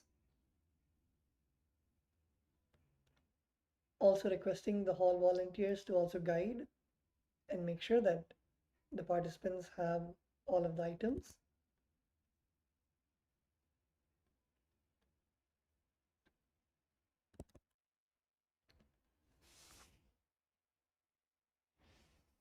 And also one of the offerings, if you see in your puja kit, you should be having a conch. And in the conch, you would be arranging the arghya, the flower bouquet. Traditionally, in the Vedic tradition, the arghya is offered with a blade of durva grass, a blade of grass, a flower, a bilwa leaf, and a rice pellet. The rice pellet can be from the akshata. So you'd be keeping all of these together in the conch. As you can see the acharya showing on the screen, this is the way that you arrange the arghya, having all of these items inside the conch and filling the conch with water. This is how you will be preparing. You need to prepare the arghya.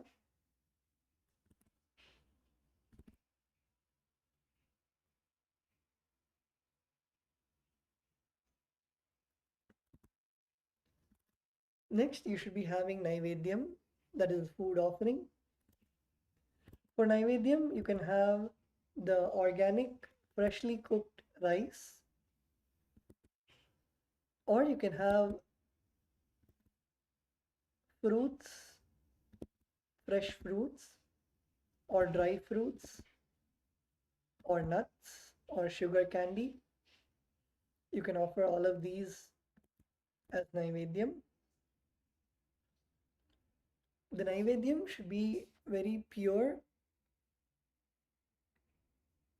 something which is already consumed by us, we should not be offering that to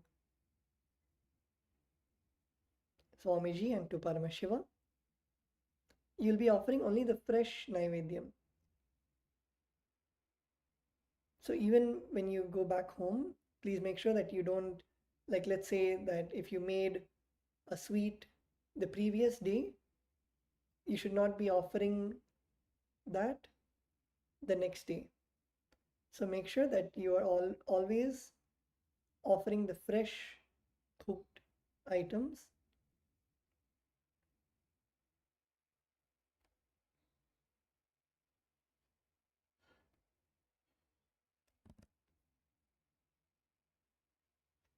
And also when you prepare the Naivedyam, it has to be as sattvic as you eat. So it should be pure vegetarian food, vegan food without any mushrooms, yeast, onion, garlic, green chili, or any food with GMOs. It should be the pure food, the sattvic food as you are having right now.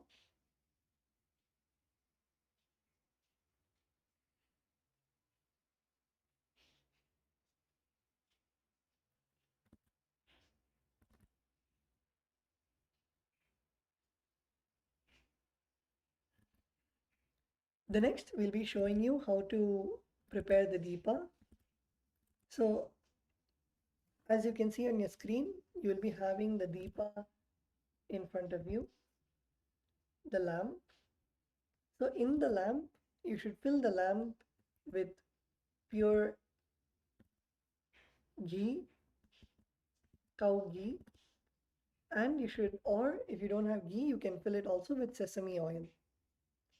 Bhagavan Paramashiva in the Vedas and especially the Agamas has beautifully told which type of oil that we should be offering to Bhagavan Paramashiva and during the puja. And as we follow the Kamik Agama, in that Agama, Bhagavan Paramashiva clearly says that the Uttamottama, the highest of the highest oil that should be used is sesame oil. So for the puja, please make sure that you're having sesame oil. And during the puja, following the injunctions given by Bhagavan Paramashiva in the Vedas and Agamas itself is so beautiful, as these Agamas have been passed down for thousands of years. And today, with the grace of the Supreme Pontiff of Hinduism, our beloved Swamiji has decoded the Agamas and given to us in a way that we can live in this 21st century. So just following the Agamas is itself a beautiful way to connect with the divine. And in the Vedas and Agamas, Bhagavan Paramashiva clearly explains what type of ghee, what type of oil, literally to the detail of which oil is good, which oil is medium, which oil should not be used.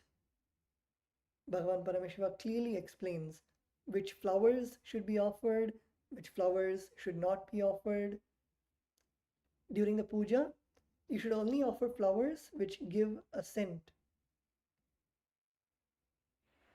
There are many flowers which don't give a scent, which is only for decoration purposes. Please do not offer those flowers. Please do not offer artificial flowers.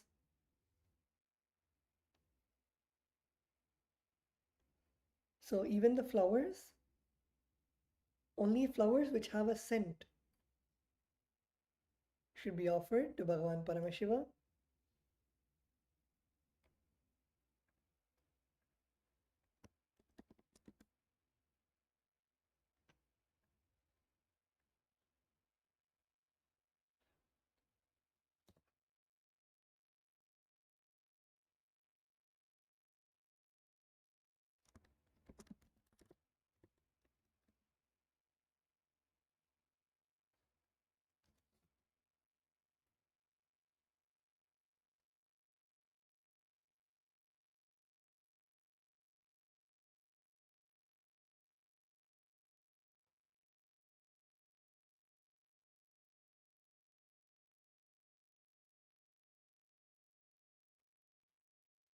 Also, all of the items that you offer during the puja, whether it is the flowers, the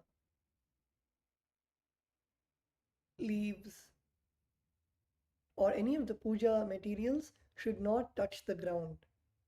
Make sure that any of the puja materials that you have should not touch the ground, because the ground is where we walk, and because we should not offer anything which has touched the ground, please make sure that all the puja items you have do not touch the ground. Even, let's say, by mistake, if a flower has fallen on the ground, please keep it aside.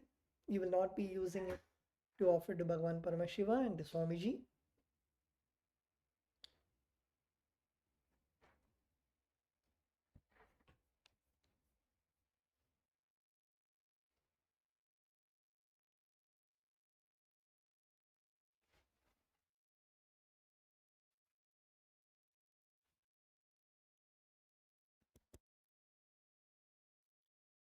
So now, once all the participants are ready, requesting all the participants to please give your listening, as let us listen to the context on why we offer puja. Why do we do puja? Puja is your personal time with the divine. Everything which Swamiji has revealed, especially from the Vedas and Agamas, it is to raise your consciousness and make you experience Paramadvaita. By the Pada Puja and Paramashiva Puja, Swamiji has gifted us with that beautiful space to connect and experience Paramadvaita, the emotional level of Paramadvaita with the Guru, the embodiment of Bhagavan Paramashiva and Paramashiva Shakti.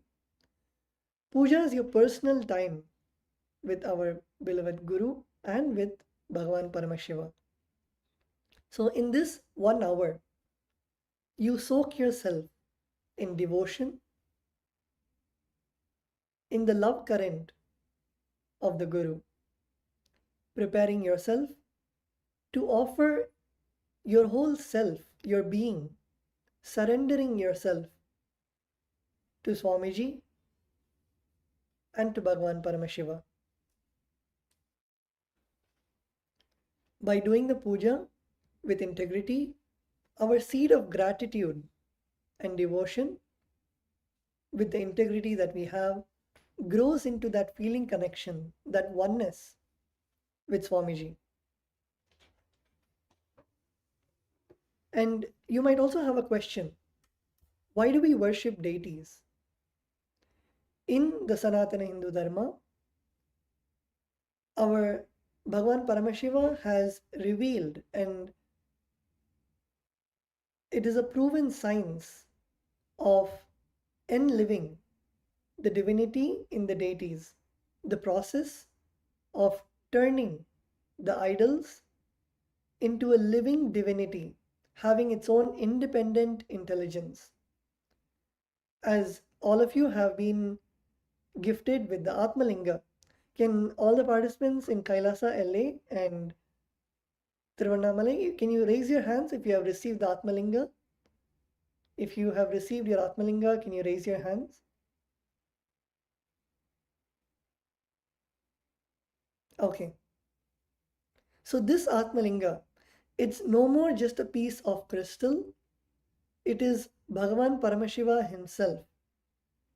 Yesterday, during the Mantra Diksha, which Swamiji gave to all of us, during the Mantra Diksha, Swamiji has invoked Bhagavan Paramashiva into all of our Atmalingas. In the Atmalinga, if you see, the Spatika, the crystal, the whole part is Bhagavan Paramashiva. The Shri Yantra, as you can see on the screen, the Shri Yantra which is carved on the Atmalinga is the representation of Devi Paramashiva Shakti. And on top of the Atmalinga, if you see very carefully, there will be a small dot. That is the bindu, where the master resides. So the Atmalinga is all three put together in a single form. Bhagavan Paramashiva, Devi Paramashiva Shakti, and Swamiji. All three put together in a single form is your Atmalinga. And right now, your Atmalinga is alive. It is vibrant. When you call Bhagavan Paramashiva, he is available in your Atmalinga. Same with the Guru Padukas. The Guru Padukas is a living embodiment of Swamiji. If you have any prayer, any request that you want to ask to Swamiji, if you just ask the Guru Padukas, automatically Swamiji hears your prayers, hears anything that you want to tell him, and showers you, answers your prayers.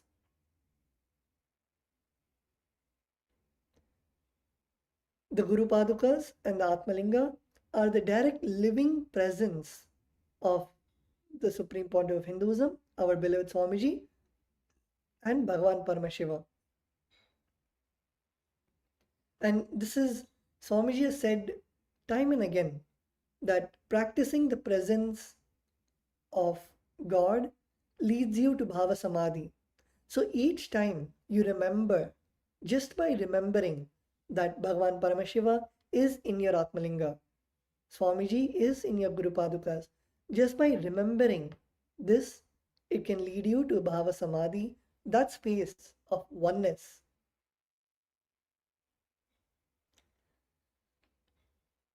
So now you might have a question, what is the source for this puja? How do we know, how do we do the puja? Where is the manual? And based on what are we performing, chanting all these mantras, performing all these rituals? So the vidhi, the ritualistic process, the mudras, the hand gestures, the offerings of the puja are based on the Vedas and Agamas. That is the source books of Sanatana Hindu Dharma, which is the Shastra Pramana. And then we have the various aptas, the ones who have gone through the experience of what is given by Bhagavan Paramashiva in the Vedas and Agamas and have literally lived that in their lives.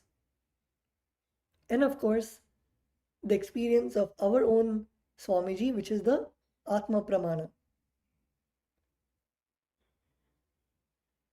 So it is through this Guru Parampara, this tradition, we have received these beautiful Vedas and Agamas and the procedure on how to perform the puja. So now you may have a question, who is eligible to perform the puja? Anyone who has received the Samaya Diksha and Vishesha Diksha, that is the Diksha, the initiation that you received yesterday when Swamiji gave you the Diksha, the Mantra Diksha, and the initiation of Samaya Diksha and Vishesha Diksha. Anyone who has received the Samaya Diksha and Vishesha Diksha, the initiation that you had yesterday, is eligible to perform the puja. And of course, when you go back home, you have a question when you should perform the puja. The puja should be done every day, early morning. Once you finish, you take bath, you wear your traditional clothes, and you perform the puja. And of course, we have the puja being relayed live in your respective time zones. So you can tune in live through the Punya portal, and we'll also be guiding you on how you can join for the puja when you are back home. And let's say you were busy or due to unavoidable emergencies, you missed your puja. If your puja is missed, you have to perform it twice the next day to restore your space of integrity to Swamiji and to Bhagavan Paramashiva. When you perform this prayashchitta, the conscious action to break a pattern. When you perform it with completion, then the puja is complete and your integrity to Swamiji and to Bhagwan Paramashiva is restored.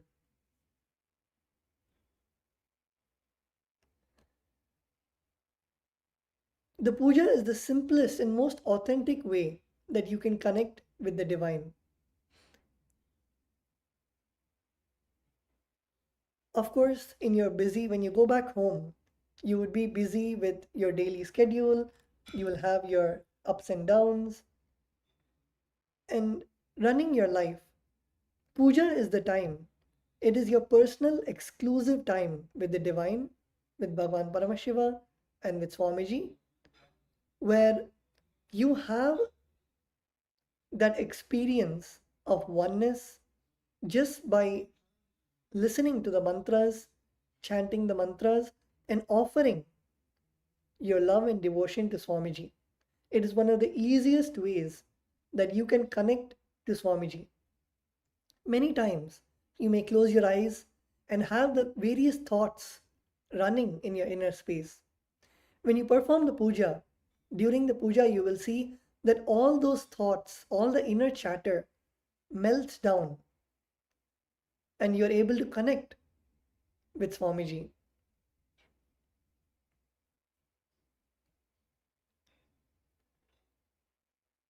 So with this, before we begin the puja, please settle down. Please sit straight with your head, neck and spine in a straight line. Please close your eyes.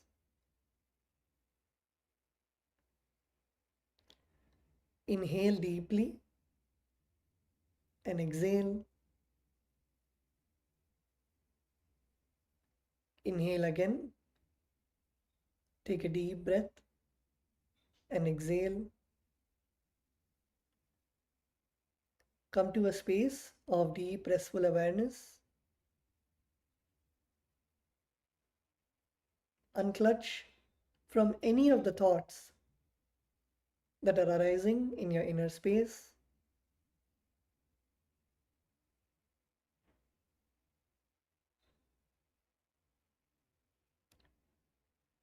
Visualize Swamiji seated in front of you on a golden throne.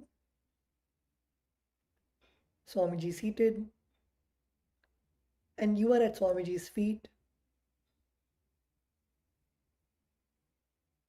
You can see Swamiji's feet rested on the padukas. Swamiji looking down at you, smiling at you.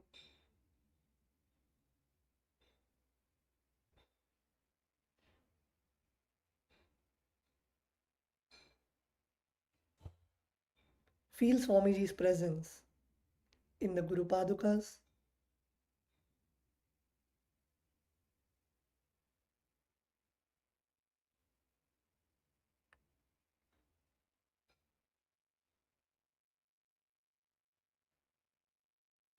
Every flower, every spoon of water that you offer is literally you offering your karmas of lifetimes and Swamiji accepting them and burning them.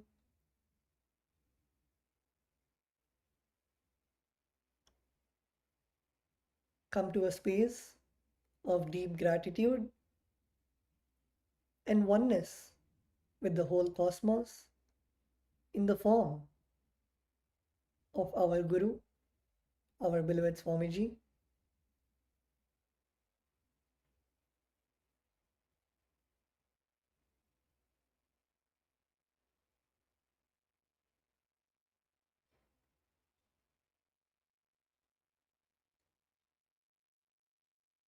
With this deep space of restful awareness, let us now begin the Pada Puja. Before we begin the Pada Puja, we request all the participants to declare the following with integrity and authenticity. If you agree to the following statements, please say yes loudly. I authentically cognize, which is internally process, understand, and declare the truth that the cosmic energy exists.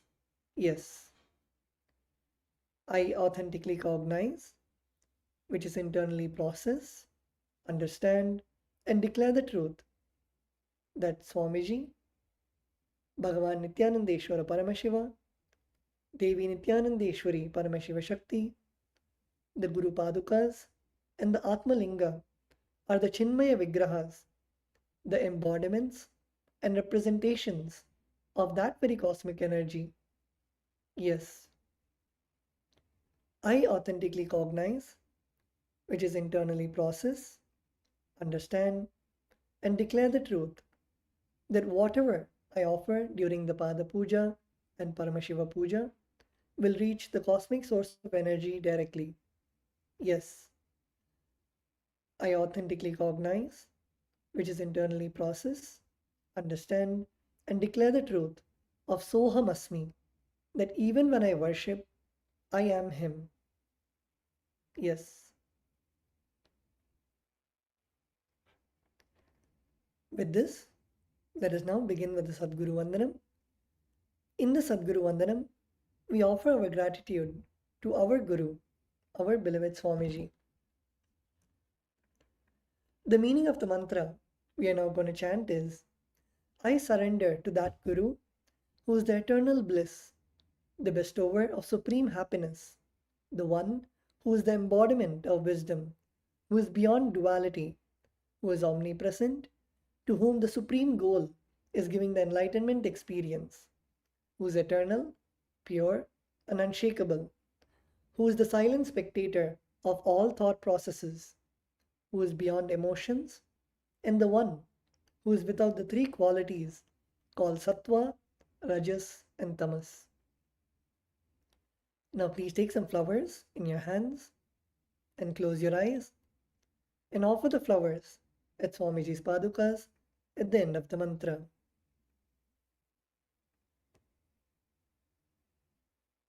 Nithyanandam Paramasukadam Kevalam Jnanamurtim Dvandvatitam Gagana-sadrisham Tattvamasya-dilaksham Ekam Nityam Vimalamachalam Sarvadhi Sakshibhutam Bhavatitam Triguna-rahitam Sadgurum Tam Namami.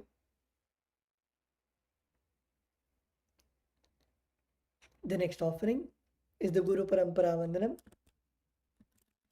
In the Guru Parampara Vandanam, we offer our gratitude to the eternal lineage of all the Gurus, the enlightened masters.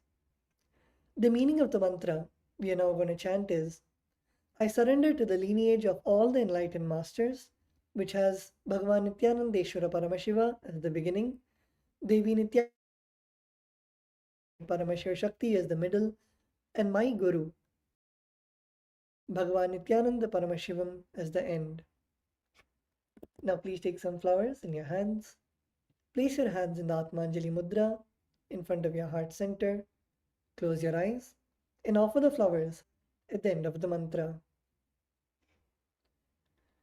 Nithyanandeshwara Paramashiva Samarambham Nithyanandeshwari Paramashiva Shakti Madhyamam Nithyananda Pariyantam Vande Guru Paramparam. The next offering is the Arunagiri Yogeshwara Vandanam. In the Arunagiri Yogeshwara Vandanam, we offer our respects and gratitude to Bhagavan Arunagiri Yogeshwara, who is the incarnation of Bhagavan Paramashiva. The meaning of the mantra we are now going to chant is, the Arunagiri Yogeshwara, who is the Lord of all beings, who has the sacred musk paste applied on his forehead, who has a glittering stick, who has worn a loin cloth on his glittering hip, who has worn the Datura flower, the king cobra, and a crescent moon on his forehead. That Arunagiri Yogeshwara's presence happens. Now please take some flowers in your hands and place your hands in the Atmanjali Mudra. Close your eyes and offer the flowers at Swamiji's Padukas at the end of the mantra. Lalate tripundri nitilakೃತ kasturi tilakaha स्फुरन्मालाधार स्फुरितकटिकौपी नवसनः दधानो दुस्तारं शिरसि पनिराजं शशिकलां प्रदीपः सर्वेषाम् अरुणगिरियोगी विजयते.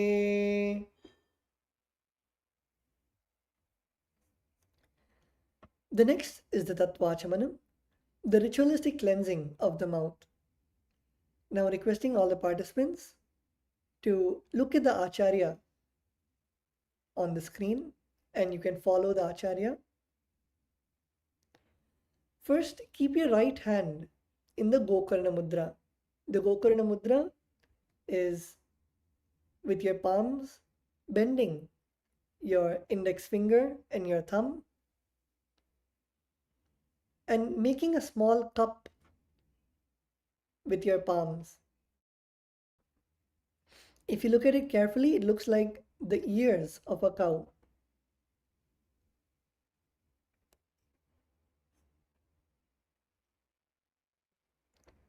So place your hands in the Gokarna Mudra. And now with your left hand, so you will be having your right hand in the Gokarna Mudra. With your left hand, take an Uddharani. Uddharani is a spoon. Take an Uddharani of water and pour it on your palms. Pour it on your right palm and hold the water. Hold the water in your palms. Make sure it doesn't fall out. And now you will be sipping the water from the base of your right palm. And also when you sip, don't slurp the water from your palms. You can gently let it flow into your mouth.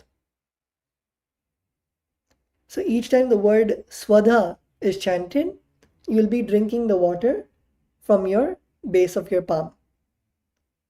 So we'll be chanting the mantras now. Om Atmatattvam Shodhayami Swadha. Now please take another spoon of water. Om Vidyatattvam Shodhayami Swadha. Now please take another spoon of water. Om Shivatattvam Shodhayami Swadha. Now with the base of your right hand thumb, you can hold your right hand as a fist, and with the base of your right hand thumb, wipe your lips twice. Om Ham Hridayaya Namaha. Now wash your hands with a spoon of water.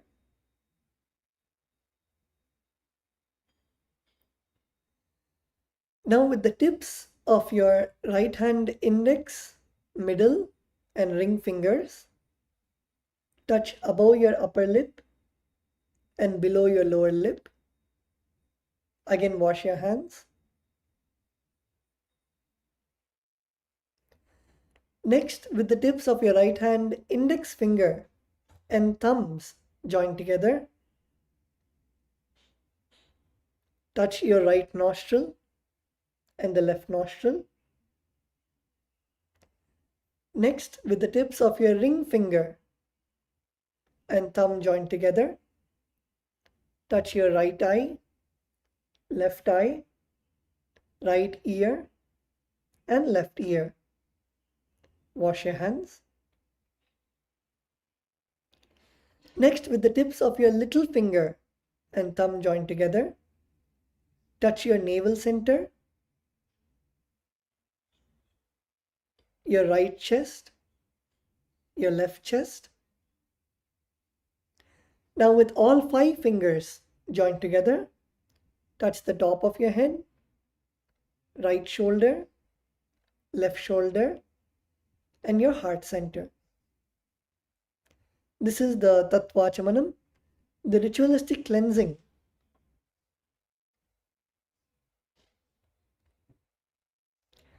The next is the mantra. We chant the mantra of Shuklam Bharadaram. We chant this mantra invoking the energy of Bhagavan Mahagadapati, the Lord of spontaneous completion and the remover of obstacles, so that to remove any obstacles that may prevent us from performing the puja, from completing the puja. So the meaning of the mantra we are now going to chant is, I meditate upon Lord Ganesha, who is clad in white garments, who is all-pervading, who is as bright colored as the moon, who has a smiling, pleasant face, having 4 shoulders and hands, and who is the remover and pacifier of all obstacles. Whenever we chant the meaning of the mantra, you can close your eyes and visualize the meaning of the mantra in your inner space. Now, keeping the akshata, now please take the turmeric mixed rice and a flower in your right hand, and keep both your hands as fists. Let the flower and the akshata be inside of your hand. You can close it and hold your hands as fists and tap the sides of your forehead along with the mantra. Shuklam Baradharam Vishnum Shashivarnam Chaturbhujam Prasannavadanam Dhyayet Sarva Vignopashantaye. The next is the pranayama, the regulation of the prana, the life energy. We do the pranayama as when you perform the pranayama, you will see that it aligns you, not only your thoughts, your actions,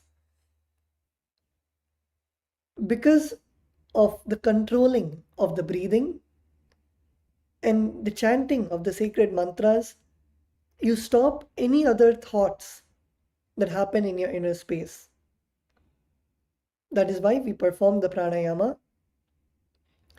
So now you will continue to keep the akshata in your right hand. Open only your little finger, ring finger, and your thumb. So as you can see the acharya on the screen, open your little finger, ring finger, and thumb. And now bring it to your nose. You'll be inhaling through the left nostril by closing your right nostril with your thumb. Inhale as deeply as possible. When we chant the Samhita mantras, Samhita mantras are the sacred 11 mantras which directly are the parts of Bhagavan Paramashiva. And then you'll be holding the breath. Close both your nostrils and hold your breath for as long as possible. Again, while we chant the Samhita mantras, the 11 sacred mantras. And then you will exhale through your right nostril by moving your thumb away. And again, while we chant the Samhita mantras.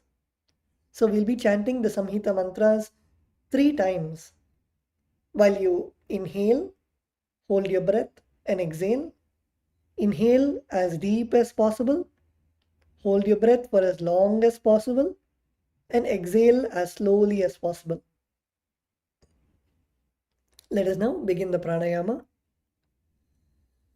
Om Hom Ishanamurdhaya Namaha, Om Him Tatpurushavaktaya Namaha, Om Hum Agorhridayaya Namaha, Om Him Vamdevukyaya Namaha, Om Hum Satyojatamurtaya Namaha, Om Mahamridayaya Namaha, Om Him Shirase Namaha, Om Hum Shikaya Namaha, Om Him Kavachaya Namaha, Om Hum Netrebhyo Namaha, Om Hastraya Namaha, Om Hom Ishanamurdhaya Namaha, Om Him Tatpurushavaktaya Namaha, Om Hum Agorhridayaya Namaha, Om Him Vamdevukyaya Namaha, Om Hum Satyojatamurtaya Namaha, Om Mahamridayaya Namaha, Om Him Shirase Namaha, Om Hum Shikaya Namaha, Om Him Kavachaya Namaha, Om Hum Netrebhyo Namaha, Om Hastraya Namaha, Om Hum Ishanamurdhaya Namaha, Om Him Tatpurushavaktaya Namaha, Om Hum Agorhridayaya Namaha, Om Him Vamdevukyaya Namaha, Om Hum Satyojatamurtaya Namaha, Om Mahamridayaya Namaha, Om Him Shirase Namaha, Om Hum Shikaya Namaha, Om Him Kavachaya Namaha, Om Hum Netrebhyo Namaha, Om Hastraya Namaha.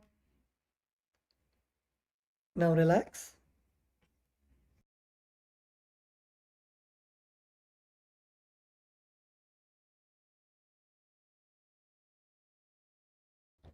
The next is the Sankalpa.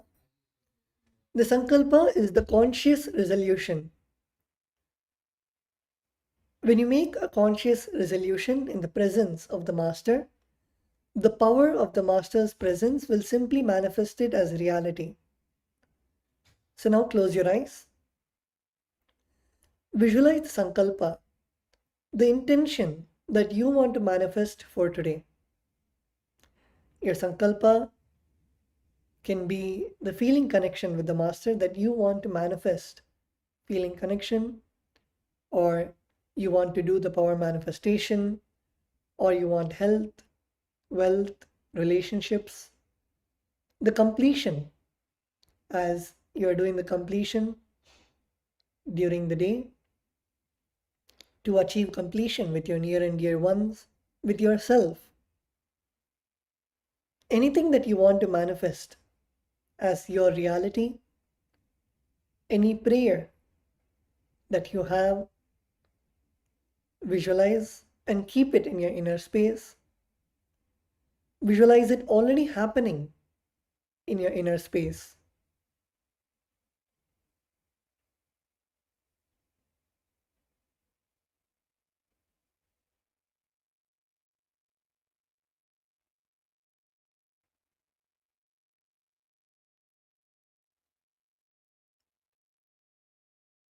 Now, keep the akshata, the turmeric mixed rice and flour, in your left palm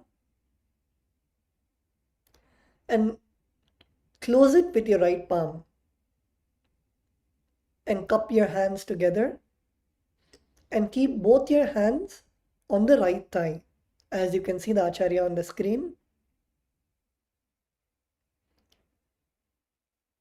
We will now be chanting the Sankalpa mantra.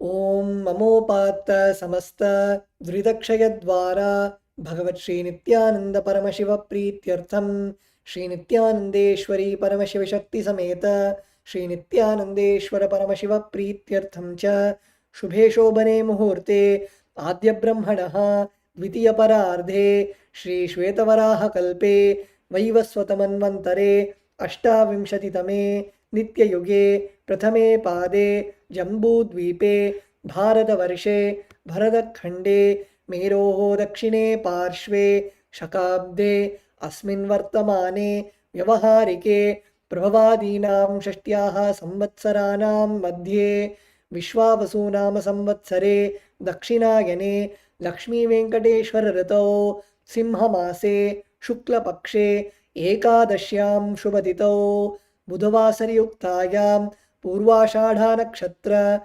Ayushman Yoga Vishtikarana Evam Guna Visheshana Vishishtayam Asyam Shubhaditao Shri Kailasonnata Dvadashanta Shyamala Pitharudha Shri Meenakshi Sundareshwara Bhinnaswarupa Parashivaputra Ratna Kumara Gurumanya Tulyavatara Shri Parvati Sthanyapanalabdata दिव्यज्ञान विश्रुत सकल निगमागमसारभूत द्राविड वेद प्रवक्त्रे श्रीमत् परमशिव करुणा समधिगत मुक्तामय चतुरश्रयान गीयमान छत्र चामर श्रीचिह्नकाहलादि समस्त बिरडावल्यलंकृत ज्ञान विज्ञान चक्रवर्ती सर्वजन संग सद्यो निर्वाण दीक्षा व्यापवर्गवर्ष विश्रान जीमूत परमत कलपकेसरी शैव सिद्धांत स्थापनाचार्य श्री राजाधिराज पांड्य महाराज गुरु क्षपन शाक्यादि महांधकार निवारण ज्ञान भानु वीक्षणानर्हार्ह ध्वजोच्छेदन पूर्वक श्रीमद् वृषभध्वज स्थापक शैव समय कर्त्रे सर्वज्ञ पीठारूढ़ श्री जगद्गुरु श्री ज्ञान संबंध देशिक स्वामी वागीश सुंदर माणिक्य वाचक स्वामिनाम अवतार भूत श्री ज्ञान संबंध स्वामी पुनरुद्धृत श्यामला पीठ सर्वज्ञ पीठ तृणवत्युत्तर द्विशततम गुरु महासन्निधान अरुणगिरी योगीश्वर परंपरागत अरुणाचल सर्वज्ञ पीठ गुरु महासन्निधान कैलास परंपरागत कांची कैलास सर्वज्ञ पीठ त्रयस्त्रिंशदुत्तर द्विशततम गुरु महासन्निधान नित्योत्सव नित्य मंगल नित्य कल्याण नित्य रचित कैलास परंपरागत आदि कैलास नित्यानंद पीठ महासंस्थान महासिंहासन पीठ कर्त्रे साक्षात् श्री परमशिव समुद्भूत श्री कैलास परंपरागत वैवस्वतमनु इक्ष्वाकु हरिश्चंद्र भगीरथ श्रीरामचंद्र शूरसेन इत्याद्यनवच्छिन्न सार्वभौम चक्रवर्ती परंपरागत चतुष्षष्टि योगिनी मंडित चतुष्षष्टि संप्रदाय प्रवर्तक मनुधर्म शासन सूर्यवंश प्राप्त सर्वज्ञ पीठ सुरांगी साम्राज्य मूर्धाभिषिक्त चूड़ामणि साक्षात् श्री परमशिव समुद्भूत कपिल महागुरु पुनरुद्धृत महानिर्वाण पीठ अष्टोत्तर सहस्र श्री महामंडलेश्वर साक्षात् श्री परमशिव समुद्भूत श्री महागणपति समारंभ अनवच्छिन्न पीठाधीश्वर गुरु परंपरा प्राप्त अटल पीठ अष्टोत्तर सहस्र श्री अटल पीठाधीश्वर धर्म मुक्ति स्वर्गपुर स्वर्ण पीठ त्रयोविंश गुरु महासन्निधान कैलास परंपरागत आदिपीठ सर्वज्ञ पीठ जगद्गुरु श्री कैलास पुनरुद्धारक श्री कैलास परमाचार्य श्रीमत् परमहंस परिव्राजकाचार्य वर्य सच्चिदानंद प्रणव स्वरूप श्रोत्रिय ब्रह्मनिष्ठ श्रीमद् जगद्गुरु श्रील श्री भगवत श्री नित्यानंद परमशिव श्री ज्ञान संबंध देशिक परमाचार्य स्वामिनां प्रीत्यर्थम तेषां पादारविन्दयोः भक्ति सिद्ध्यर्थम गुरुकृपा कटाक्ष सिद्ध्यर्थम क्षेम स्थैर्य वीर्य विजय आयुरारोग्य ऐश्वर्यानां अभिवृद्ध्यर्थम धर्मार्थ काम मोक्ष चतुर्विध फल पुरुषार्थ सिद्ध्यर्थम समस्त दुरितोपशान्त्यर्थम समस्त मंगलावाप्त्यर्थम भगवत श्री नित्यानंद परमशिव प्रसादेन सकुटुम्बस्य ज्ञानवैराग्य जीवन मुक्ति प्राप्त्यर्थम श्री नित्यानंदेश्वरी परमशिव शक्ति समेत श्री नित्यानंदेश्वर परमशिव अवतार भूत श्री सर्वदेव देवी स्वरूप भगवत श्री नित्यानंद परमशिव प्रत्यक्ष पाद पूजां करिष्ये श्री नित्यानंदेश्वरी परमशिव शक्ति समेत श्री नित्यानंदेश्वर परमशिव पूजां च करिष्ये ओम अपौपस्पृश्य. Now wash your hands with an udharni of water. The next is the Ghantanada. We ring the bell to invoke all the gods and goddesses and to remove all the negative energies from your space. So please take the left bell in your left hand and hold it above your heart center and ring the bell as we chant the mantra. Om Agamarthantu Devanam Gamanarthantu Rakshasam Ghantanadam Karomyado Devata Hvanalanchanam Ghanta Devatabhyo Namaha. The next is the Manasa Puja, the internal worship. Now please close your eyes. Visualize the meaning of the mantra in your inner space.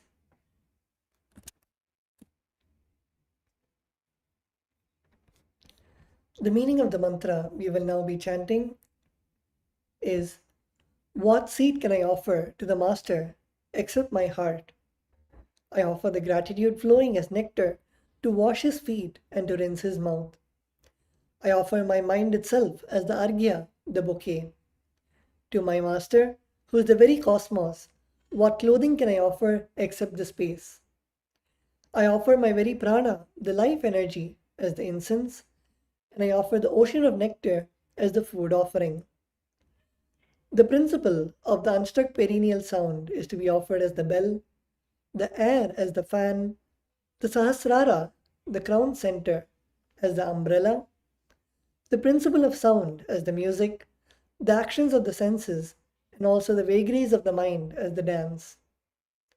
All the 7 chakras, along with the Shushumna Nadi, is to be offered as a flower garland.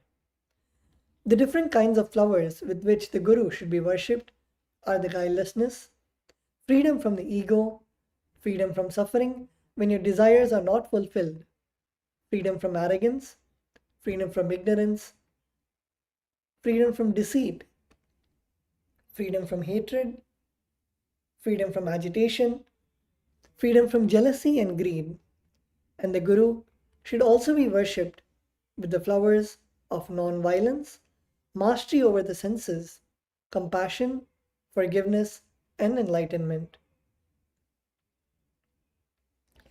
Now please take a few flowers in your hands and perform the Kurma Mudra. We will now watch the Acharya on the screen.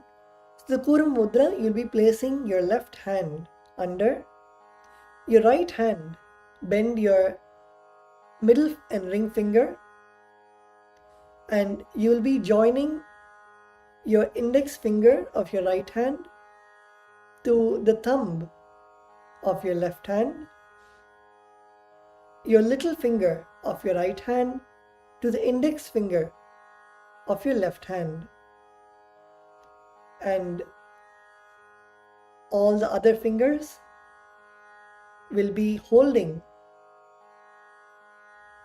your right hand, and rest your thumbs on the base of your palm of your left hand.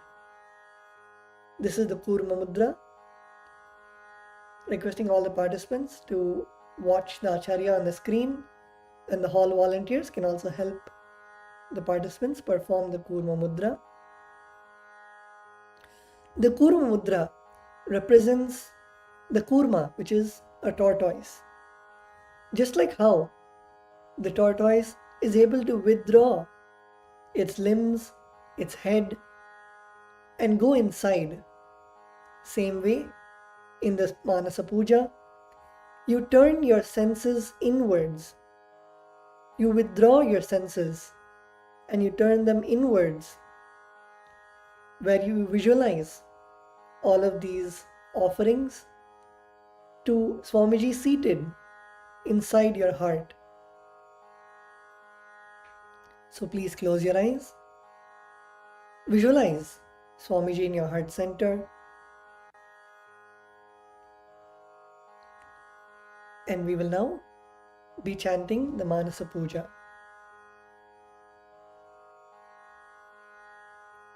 Om Hridpadmamasanam Dadyat Sahasrarachyutamritaihi Padyam Charanayor Dadyat Manastu Vargyam Nivedayet Tena Amritena Achamaniyam Snaniyam Tena Chasmritam Akashatattvam Vastram Syat Gandhasyat Gandhatatvakam Chittam Prakalpayet Pushpam Dhupam Pranan Prakalpayet Tejastattvam Cha Deepartham Naivedyam Syat Sudham Buddhi Anahatadhvanirghanta Vayutattvam Cha Chamaram Sahasraram Bhavet Chhatram Shabdatattvam Cha Geetakam Nityamindriya Karmani Chanchalyam Manasastatha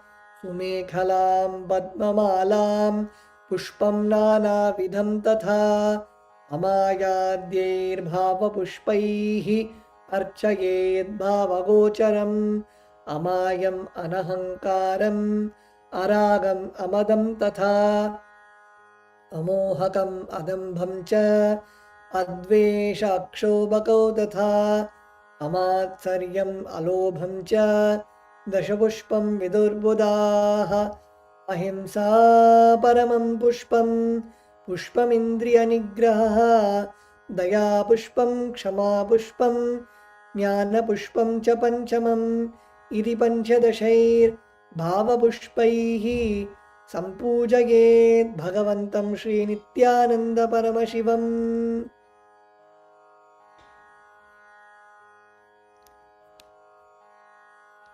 The next is the offering of the Upachara Puja, the external worship. The first is the offering of Asanam, the offering of seat to the Master. Now please take some akshata in your hands, the turmeric mixed rice, and offer it at Swamiji's padukas at the end of the mantra. The meaning of the mantra we are now going to chant is, O the One who resides in all the beings, the One who is the very soul of all beings. I offer this seed to you. I surrender, I surrender. Now please take some flowers and akshata, the turmeric mixed rice, in your hands and offer it at Swamiji's padukas along with the mantra. Asanam Om Sarvabhutantarasthaya Sarvabhutantaratmane Kalpayamyupaveshartham Asanam Te Namo Namaha. Om Hrim Idam Suvarnasanam Sarvadeva Devi Swarupaya Bhagavate Shri Nithyananda Paramashivaya Namaha. The next offering is Swagatam, the offering of welcoming the Master. The meaning of the mantra we are now going to chant is, O the Lord of all gods, O the one whose darshan is awaited by the gods for the fulfillment of their desires. Welcome, welcome. Today my birth, lives, and all deeds are fructified. The fruits of all my tapas is materialized just by welcoming you. Now please take a flower in your hands and offer it at Swamiji's padukas along with the mantra. Swagatam Om Shantatvat Sarvakartritvat Bhavo Paratikaranat Shiva Ukto Mahatantra Mantra Vidbhis Sada Shivaha Tasmai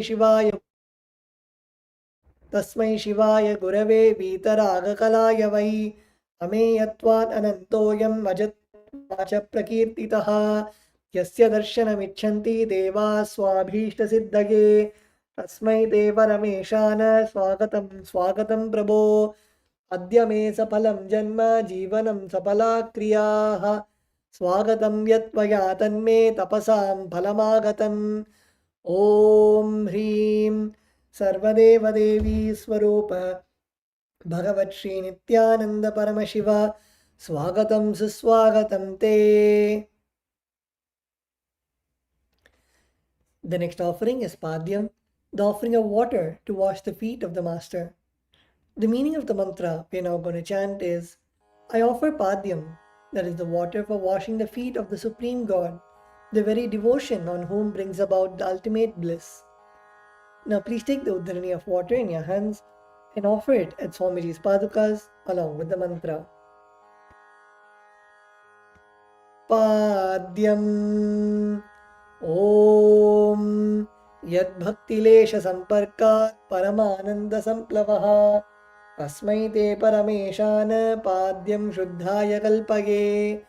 Om Hrim Etat Padyam Sarvadeva Devi Swarupaya Bhagavate Shri Nithyananda Paramashivaya Namaha. The next offering is Arghya, the offering of the traditional bouquet.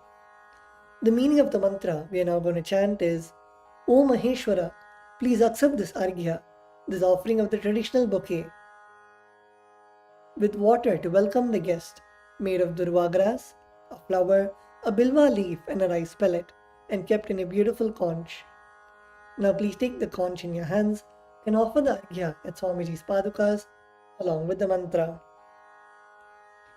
Arghyaha Om Durvakshata Samayuktam Bilva Patram Tatha Param Shobharam Shankapatrastam Grahana Argyam Maheshwara. Om Hrim Esho Arghyaha Sarvadeva Devi Swarupaya Bhagavate Shri Nithyananda Paramashivaya Swaha.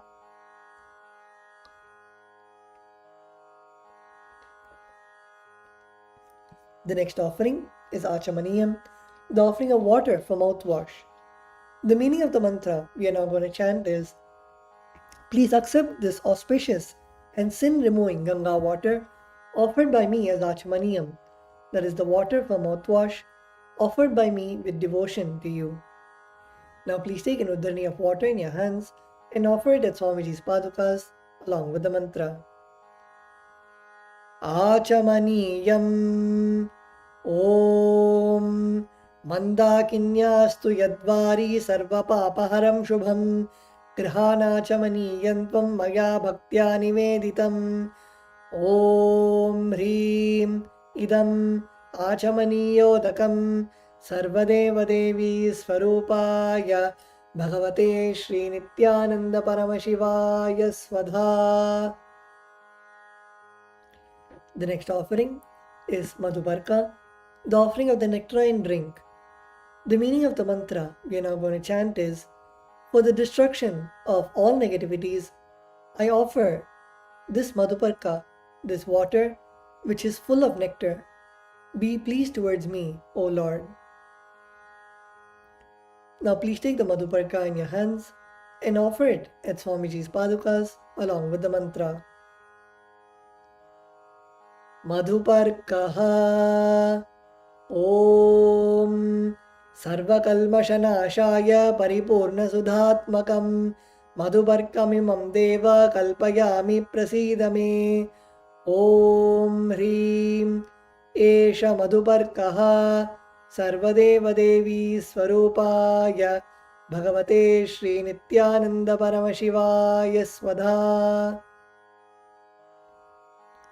The next offering is Gandha Tailam, the offering of the scented oil. Now please take the meaning of the mantra we are now going to chant is, I offer with love and affection this scented oil to you, O the healer of all the worlds. You are the purest among all the worlds. Now please take the Gandha Tailam, the scented oil, in your hands and offer it at Swamiji's Padukas along with the mantra. Gandha Tailam Om Sneham Grihana Snehena Lokanam Hitakaraka Sarvalokeshu Shuddhastvam Dadami Snehamuttamam Om Hrim Idam Gandha Tailam Sarvadeva Devi Swarupaya Bhagavate Shri Nithyananda Paramashivaya Nivedayami.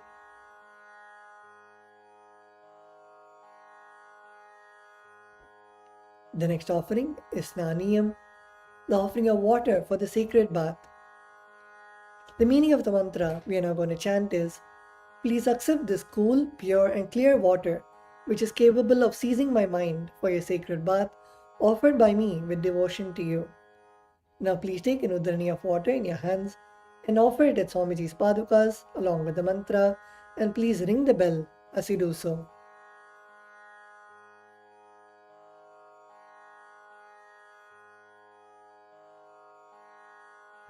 Snaniyam Om Idam Shushitalam Vari Shvacham Shuddham Manoharam Snanartham Te Maya Bhaktya Kalpitam Pratigrihyatam Om Hrim Idam Snaniyodakam Sarvadeva Devi Swarupaya Bhagavate Shri Nithyananda Paramashivaya Nivedayami.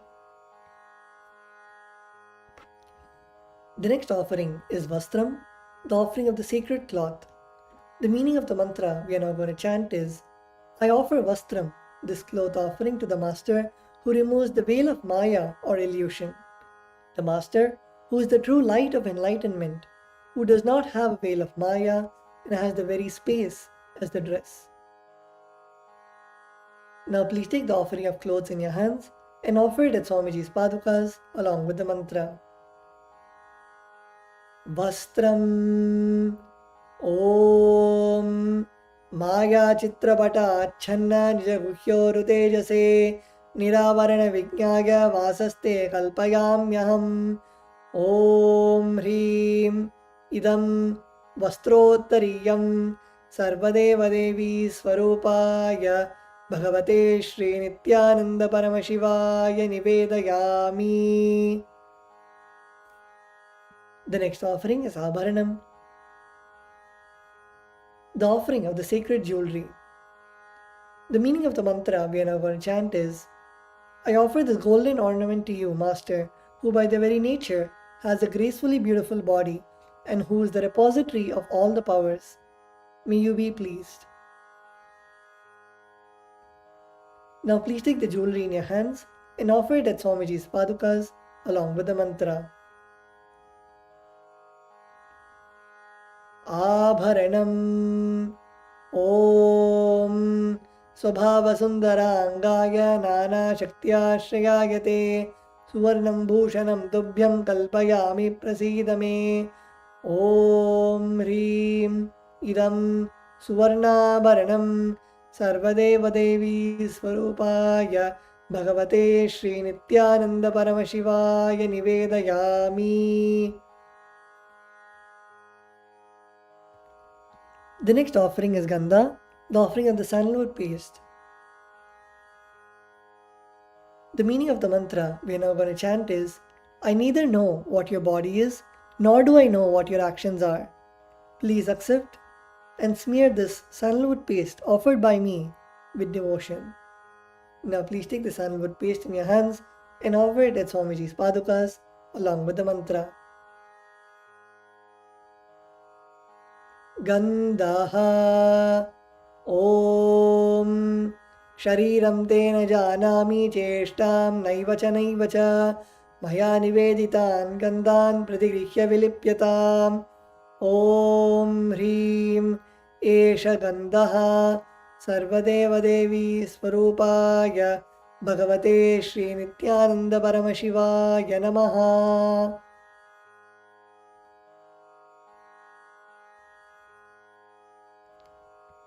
The next offering is Pushpam, the offering of the fragrant flowers. The meaning of the mantra we are now going to chant is, please accept these beautifully fragrant different kinds of flowers which are taken from the forest of Turiya, that is a forest space of ultimate restful awareness. Now please take some flowers, smear with sandalwood paste in your hands and offer the flowers at Swamiji's padukas along with the mantra. Pushpam Om Turiyavana Sampannam Nana Gunamanoharam Ananda Saurabam Pushpam Grihyata Midamuttamam Om Hrim Etani Sachandana Pushpani Sarvadeva Devi Swarupaya Bhagavate Shri Nithyananda Paramashivaya Vaushate.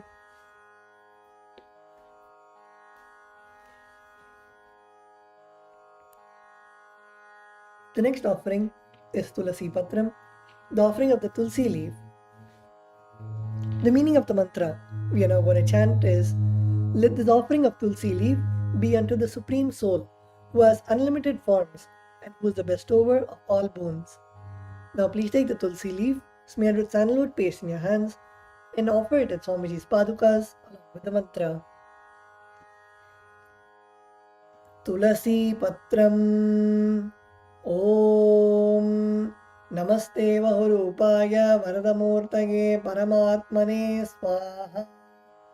Om Hrim Idam Sachandana Tulasi Patram Sarvadeva Devi Swarupaya Bhagavate Shri Nithyananda Paramashivaya Namaha.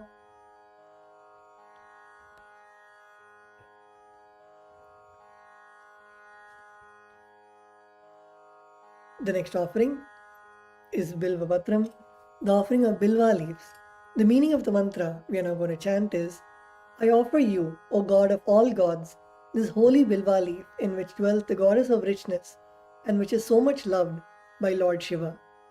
Now please take the Bilva leaf, smear with sandalwood paste in your hands and offer it at Swamiji's padukas along with the mantra. Bilva Patram Om Amritodbhavam Shri Vriksham Shankarasya Sada Priyam Bilvapatram Prayachami Pavitram Te Sureshwara.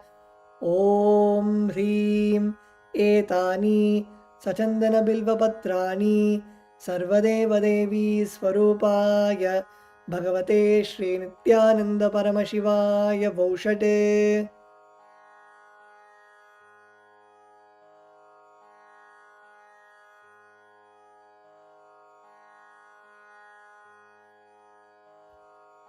The next offering is Dhupa, the offering of the lit incense.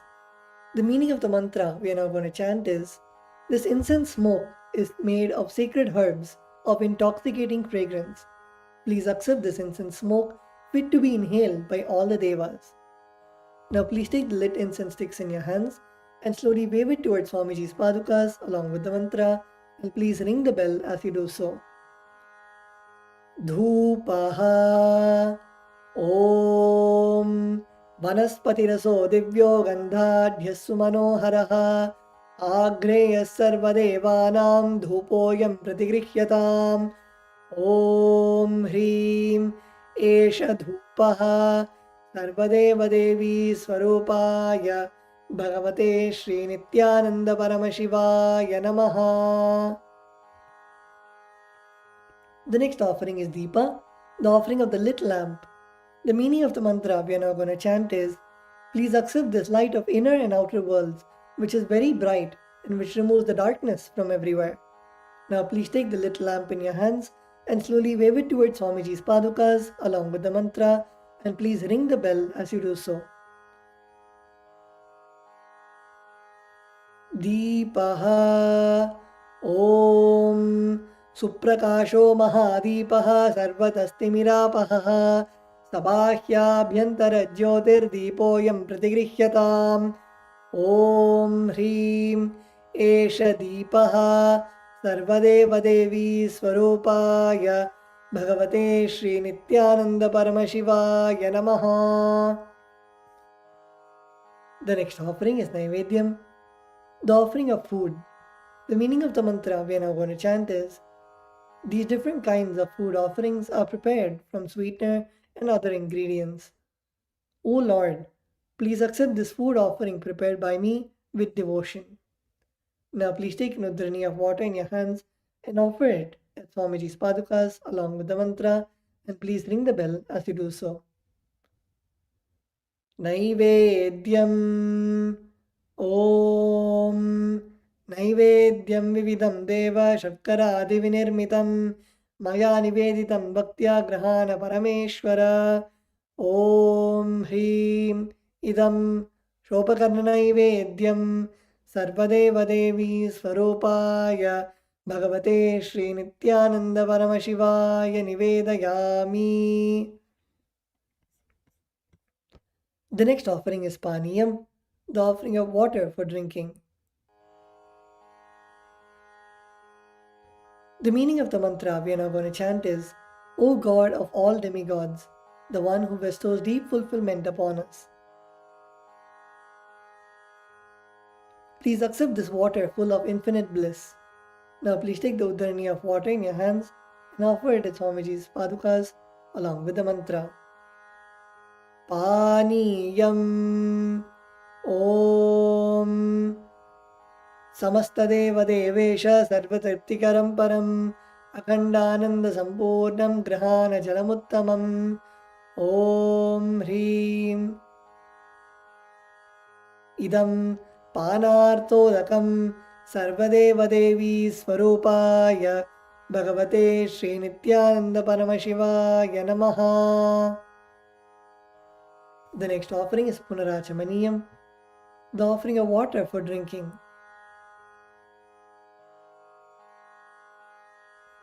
The meaning of the mantra we are now going to chant is, I offer this water for washing the hands and the mouth to you, whose mere remembrance purifies everybody. Now please take an udhrani of water in your hands and offer it at Swamiji's padukas along with the mantra.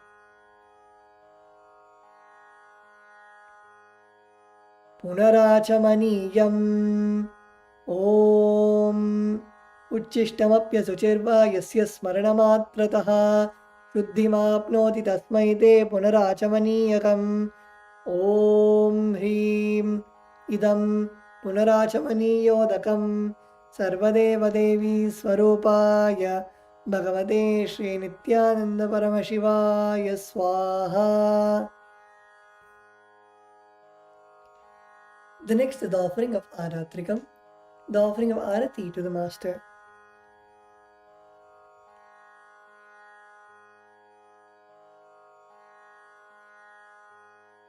Now please take the lit camphor in your hands and slowly wave it towards Swamiji's padukas along with the mantra, and please ring the bell as you do so.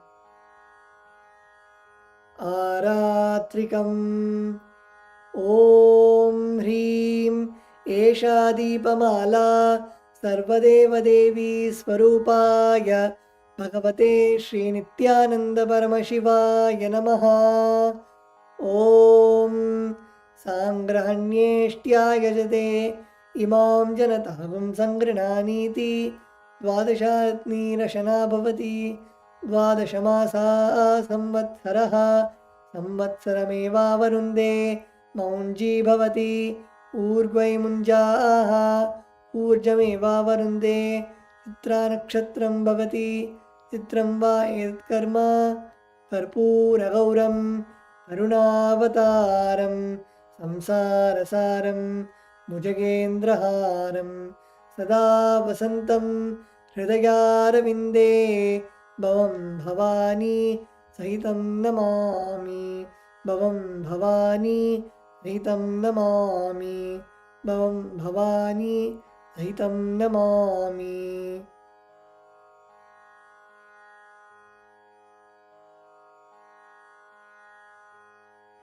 आरात्रिकं समर्पयामि भगवत्श्री नित्यानंद परमशिव चरणकमलेभ्यो नमः।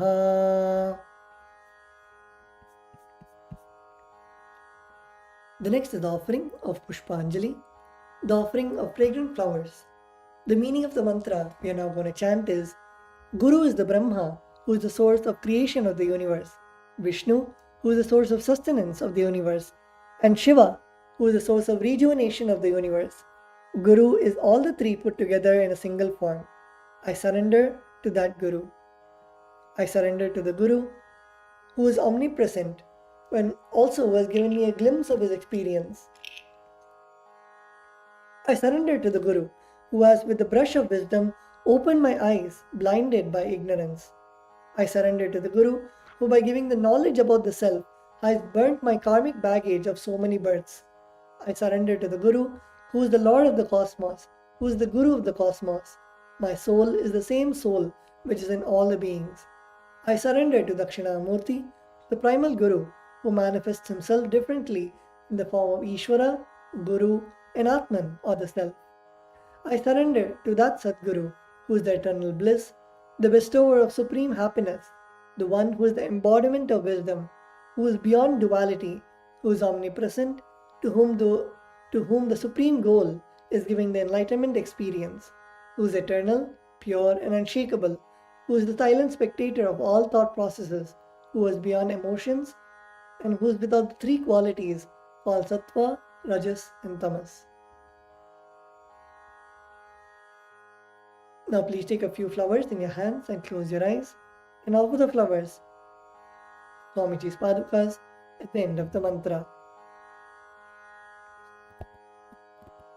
Pushpanjalihi Gurur Brahma Gurur Vishnu Gurur Devo Maheshwaraha Guru Sakshat Param Brahma Tasmai Shri Gurave Namaha.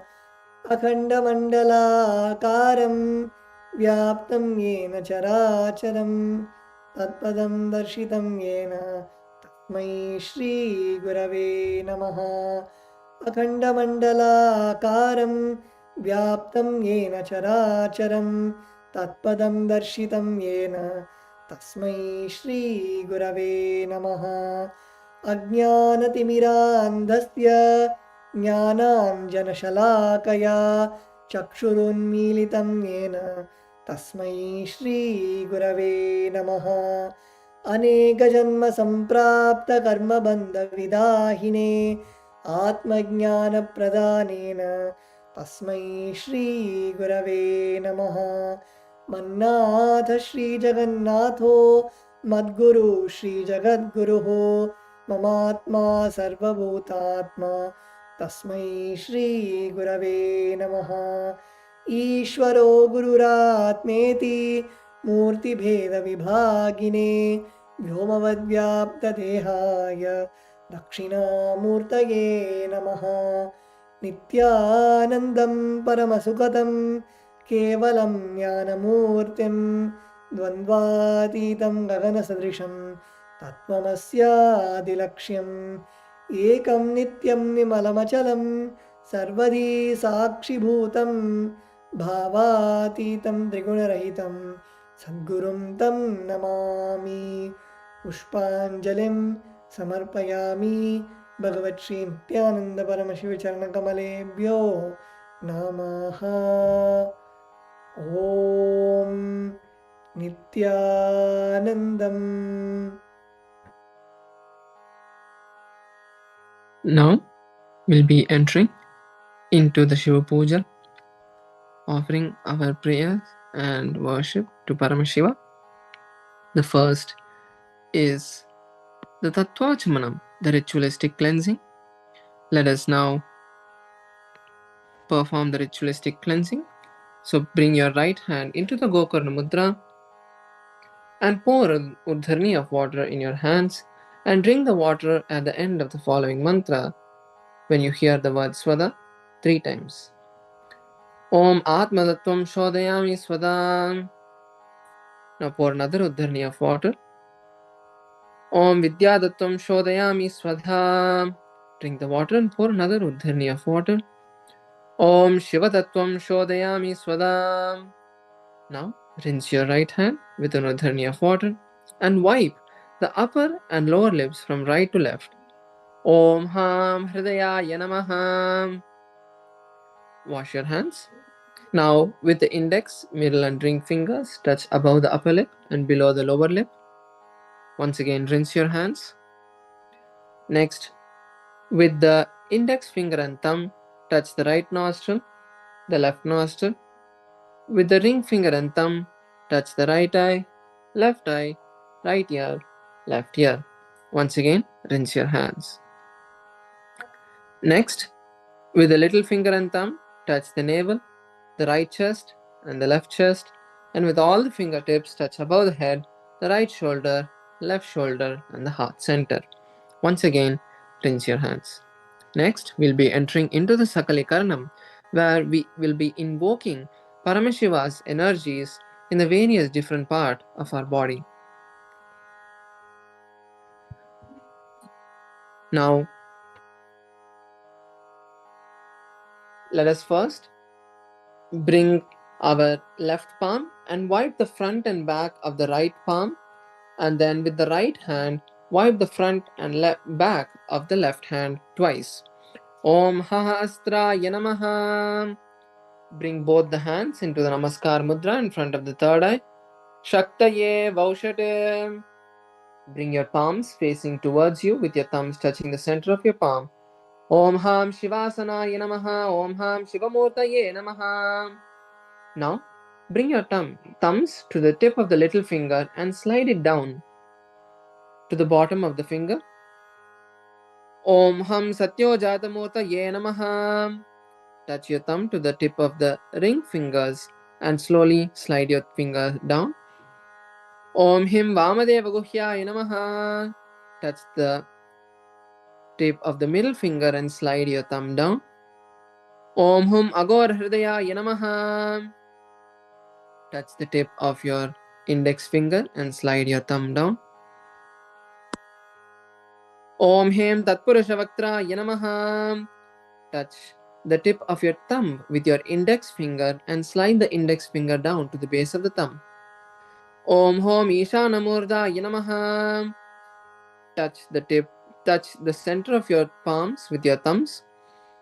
Om Ham Hom Vidyadehaya Namaha. Now bend the index, middle and ring fingers of both your hands and touch the center of the palm. Om Hom Netrebhyo Namaha. Now bend the thumbs and touch the center of the palm. Om Ham Hom Shivaya Namaha. Now with the thumbs touch the tip of the little finger and slide it down. Om Ham Hridayaya Namaha. Touch the tip of the ring finger and slide your thumb down. Om Him Shirase Namaha. Touch the tip of the middle finger and slide your thumb down.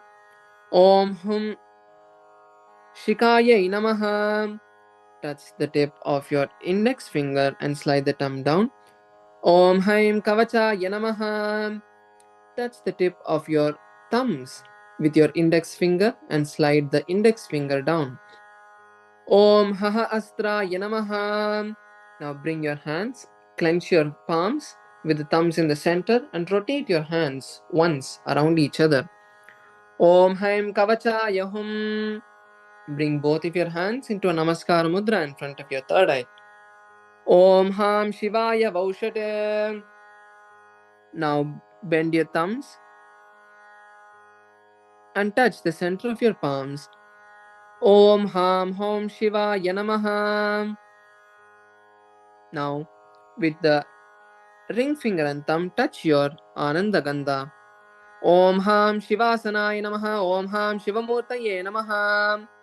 With the thumb and little finger touch your respective knees. Om Ham Satyojatamurtaye Namaha. With the right hand, ring finger and thumb touch the navel. Om Him Vamadeva Guhyaya Namaha. With the middle finger and thumb touch the heart center. Om Hum Agor Hridayaya Namaha. With the index finger and thumb touch above the upper lip. Om Hem Tatpurushavaktraya Namaha. With the tip of the thumb touch the top of your head. Om Hom Ishanamurdaya Namaha. With your ring finger and thumb touch your heart center.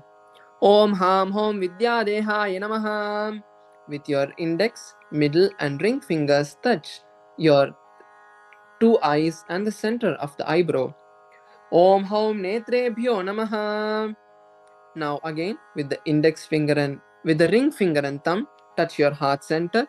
Om Ham Hom Shivaya Namaha. With the little finger and thumb touch the heart center. Om Ham Hridayaya Namaha. With the ring finger and thumb touch the top of the head. Om Him Shirase Swaha. With the middle finger and thumb touch the back of the head. Om Hum Shikaya Vaushate. Now with your fingers clenched, keeping only the index finger pointed out, cross your left hand in front of your right hand in front of your chest, and now hook the index finger. Now you're going to rotate your hands around the head as we chant the following mantra and bring your palms to the side of you. Om Ha Astraya Pate. Now strike the right thumb onto the left palm and strike the left thumb onto the right palm. Om Ha Astraya Pate. Now with your index finger and thumb snap in all the 10 directions around you, 8 directions around you, and top and down. Om Ha Astraya Hum Pate.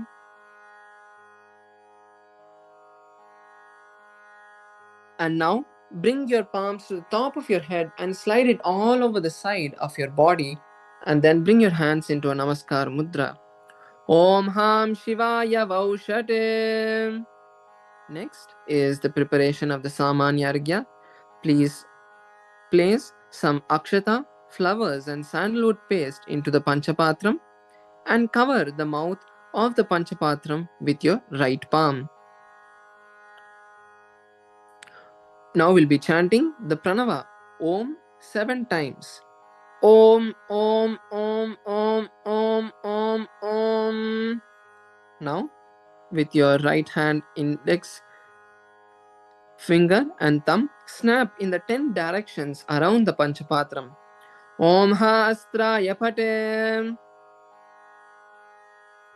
Now with your index finger rotate in a clockwise direction around the Panchapatram. Om Haim Kavachaya Hum. Now show the Dena Mudra to the Panchapatram. Om Ham Shivaya Vaushate. Now offer a flower on your Atmalinga. Om Ham Shivasana Namaha.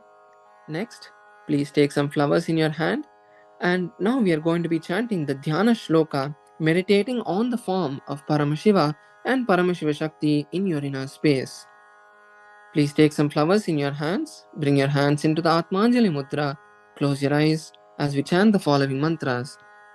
Lalate Tripundri Nitya Dhrita Kasturi Tilakaha Spuranmaladara Spurita Katikaupi Navasanaha ददानोदिष्टारं शिरसि पनिराजं शशिकलां प्रदीपः सर्वेषामर्णगिरियोगी विजयते इन्दुनिभ पञ्चमुखहस्तदशयुक्तं शूलमृगटङ्कमसि वज्रमभयं स्यात् पाशवरदाङ्कुशमणिज्वलनवामे श्वेतकमलासन सदाशिवस्वरूपम्.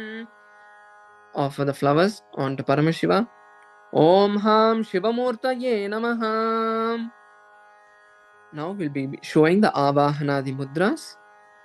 Om Ham Hom Shivaya Namaha. Shri Nithyanandeshwari Paramashiva Shakti Sameta Shri Nithyanandeshwara Paramashivaya Namaha. Dhyayami Avahayami. Now please show your palms facing up with the palms together in front of your Atmalinga. Ityavahana Mudram Pradashya. Now turn your palms facing downward. Stapanam. Bring your hands into a fist with the thumbs pointed up. Sannidhanam. Now bring the thumbs inside the fist. Nishtara Mudram Pradarshya. Interlace your fingers from the inside out, keeping the thumbs out. Astraya Humpat Idi Kalakanti Mudram Pradarshya. Bring the left thumb in between of the right hand fingers and wrap the right hand with the left hand fingers, keeping the right thumb pointed out. Om Ham Shivaya Namaha iti Linga Mudram. Bring your hands into Namaskara Mudra. Namaskara Mudram. Now with your index finger rotate in a clockwise direction around the Atmalinga. Om Haim Kavachaya Hum iti Avakuntana Mudram cha Pradashya. Now please take some akshata or the turmeric mixed rice in your hands and offer it at your Atmalinga.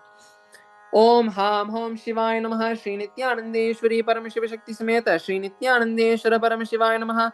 Asanam Samarpayami. Now we'll be offering the Padya Achamana Arghya. So please take an Uddharani of water. Show it to first the bottom of the Atmalinga and pour it into the Achamana Patra. Om Ham Shivaya Namaha. Take another Uddharani of water, show it to the middle of the Atmalinga and then pour it into the Achamana Patra. Om Ham Shivaya Swadha. Now take Uddharani of water and show it to the top of the Atmalinga and pour it into the Achamana Patra. Om Ham Shivaya Swaha. Shri Nithyanandeshwari Paramashiva Shakti Sameta Shri Nithyanandeshwara Paramashivaya Namaha. Padyachamana Arghyam Dattvat. The next is Snaniya. Now please take an Uddharani of water and ring the bell as you offer the water onto Paramashiva. Om Ham Hom Shivaya Namaha. Shri Nithyanandeshwari Paramashiva Shakti Sameta Shri Nithyanandeshwara Paramashivaya Namaha. Snanam Samarpayami. Take another Uddharani of water and offer it, show it in front of the Atmalinga and offer it into the Achamana Patra. Om Ham Shivaya Swada Snana Nantaram Achamanam Samarpayami.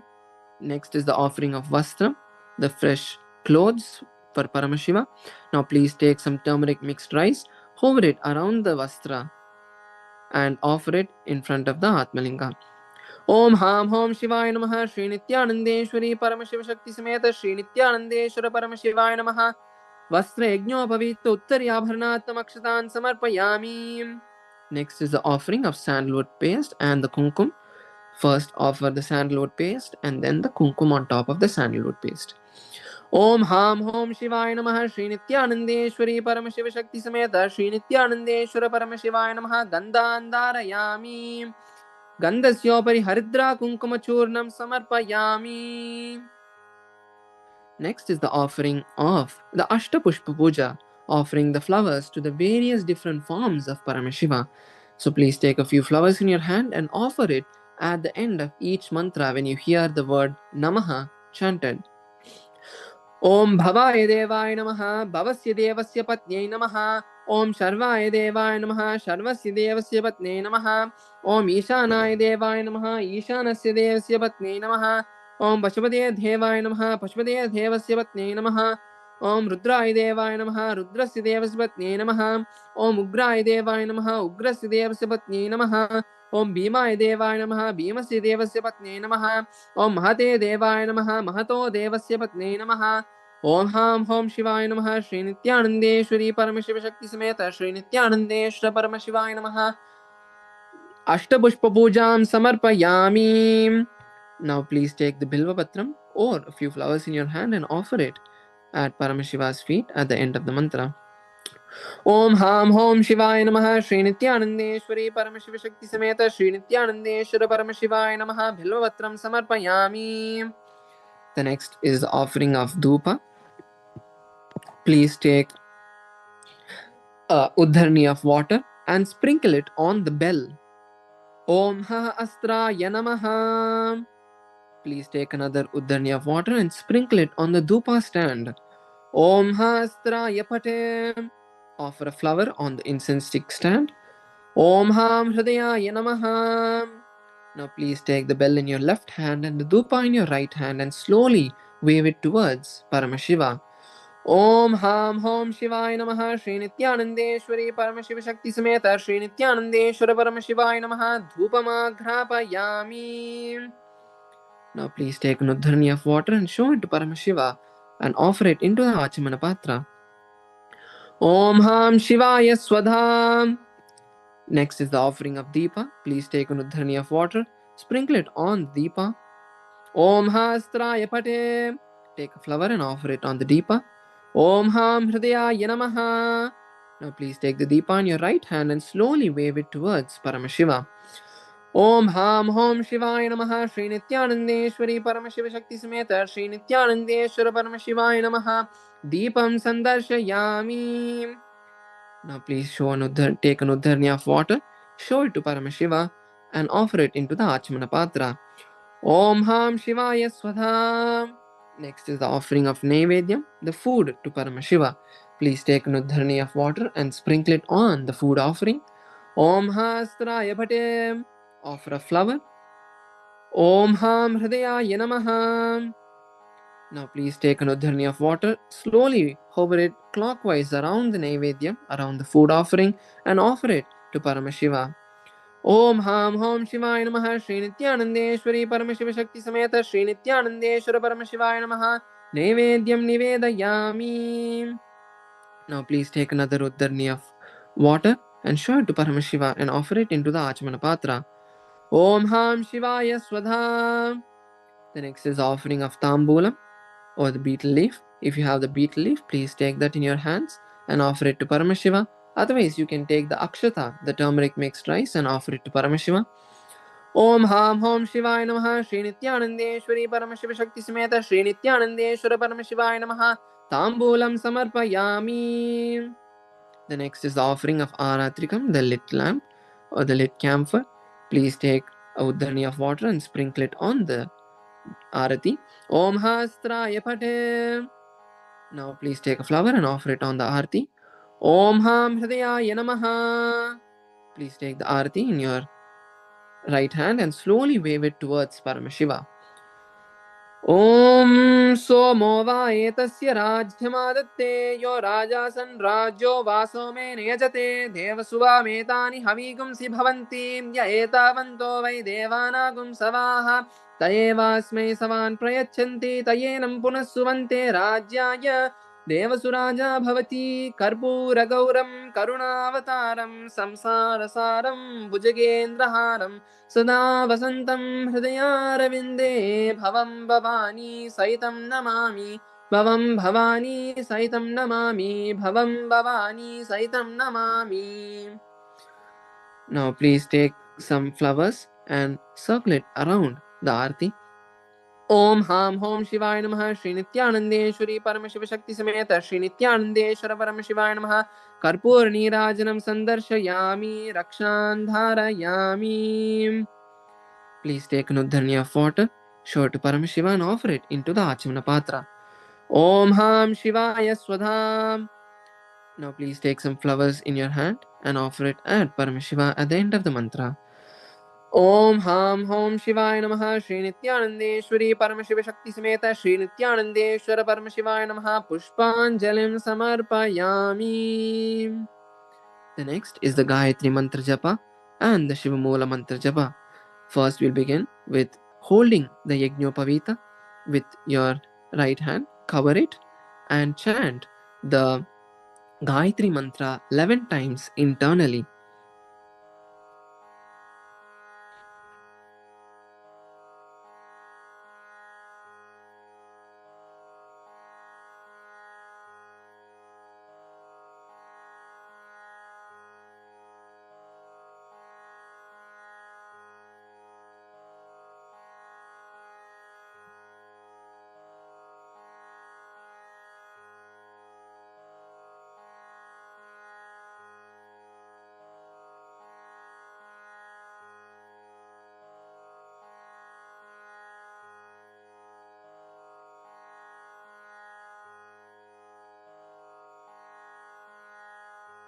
Next, we will begin with the Shivamoola Mantra Japa.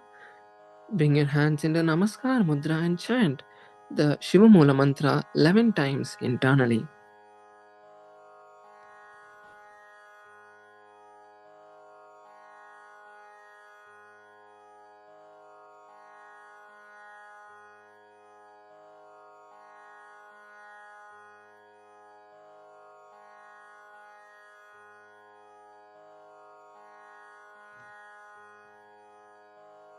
Next, we'll be offering the Shama Pratana, requesting Paramashiva to forgive us for all the mistakes that we have done during the puja, unknowingly and knowingly, and asking for his blessings.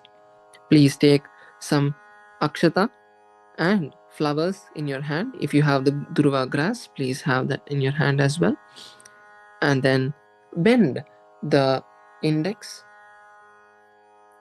little finger, the ring finger and the middle finger, keeping the index finger pointed, and pour an uddharani of water into your palms.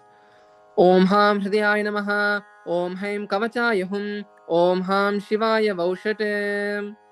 Om Yatkinchit Karma Devesha Sada Sukrita Dushkritam Tanme Shivadastasya Bhungshat Chavaya Shankara Shivo Data Shivo Bhokta Shivas Sarvam Idam Jagate Shivo Yatiti Sarvatra Yashivas Sohamevatu. Now offer the flowers to Paramashiva. Om Ham Shivaya Namaha. Next, we'll be performing the Tattvachamanam, the ritualistic cleansing. Please bring your right hand into the Gokarna Mudra, bending the index finger to the center of the palm and cupping your palms. Pour an uddharani of water into the palm and drink the water at the end of the mantra. Om Atmadatvam Shodayami Swada. Pour another uddharani of water into your palms. Om Vidyatatvam Shodayami Swada. Pour another uddharani of water into your palms. Shivadattvam Shodayami Swada. Now rinse your right hand and with the base of the right hand thumb, wipe the upper and lower lip from right to left. Om Ham Hridayaya Namaha. Rinse your hands. Next, with the index, middle and ring fingers touch above the upper lip and below the lower lip. Once again, rinse your hands. Next, with the index finger and thumb, touch the right nostril, the left nostril.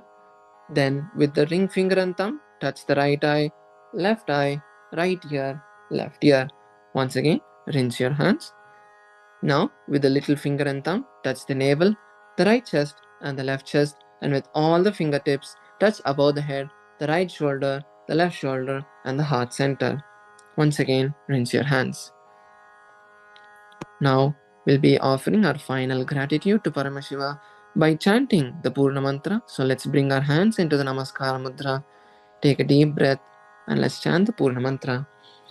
Om Purnamadav Purnamidam Purnat Purnamudachyate Purnasya Purnamadaya Purnamevavashishyate. Om Shanti Shanti Shanti Harihi Om Tat Sat. Sarvam Bhagavat Shri Nithyananda Paramashiva Padukarpanamastu. Om Nithyanandam. Now all the male bodies can offer the Shashtanga Namaskara, completely laying down flat. The female bodies can offer the Namaskaram as well. Thank you, Nithyanandam.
Established since 2002 in the United States of America, the United Ancient Nations is an intergovernmental organization, currently made up of 160+ members and indigenous nations. The UAN and its work are guided by the purposes and principles contained in its founding charter.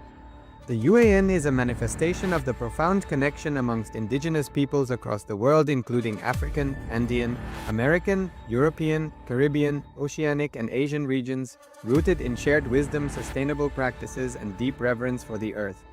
The United Ancient Nations serves as an international cultural and diplomatic organization focused on uniting indigenous cultures globally.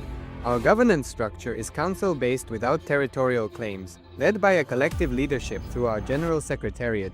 As a non-state entity with UN-style advocacy, we focus on several key areas: cultural and digital heritage preservation, indigenous diplomacy, revival of indigenous knowledge systems to solve humanity's problems, global peace, environmental preservation, health and wellness, sustained economic development, indigenous and cultural tourism.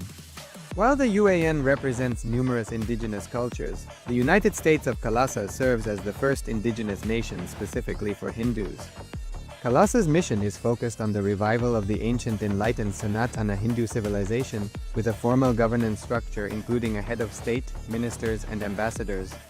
Under the leadership of SPH, Supreme Pontiff of Hinduism, Bhagavan Nithyananda Paramashivoham, KAILASA has achieved recognition as a sovereign subject of international law, possessing distinctive attributes of juridical statehood. The United States of KAILASA is the main sponsor of the proposed UAN headquarters.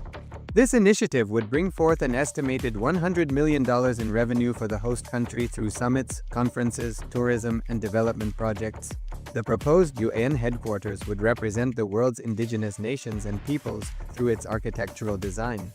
It would blend the best of all worlds, featuring top modern architecture, the highest green building standards, and ancient Vastu architectural principles.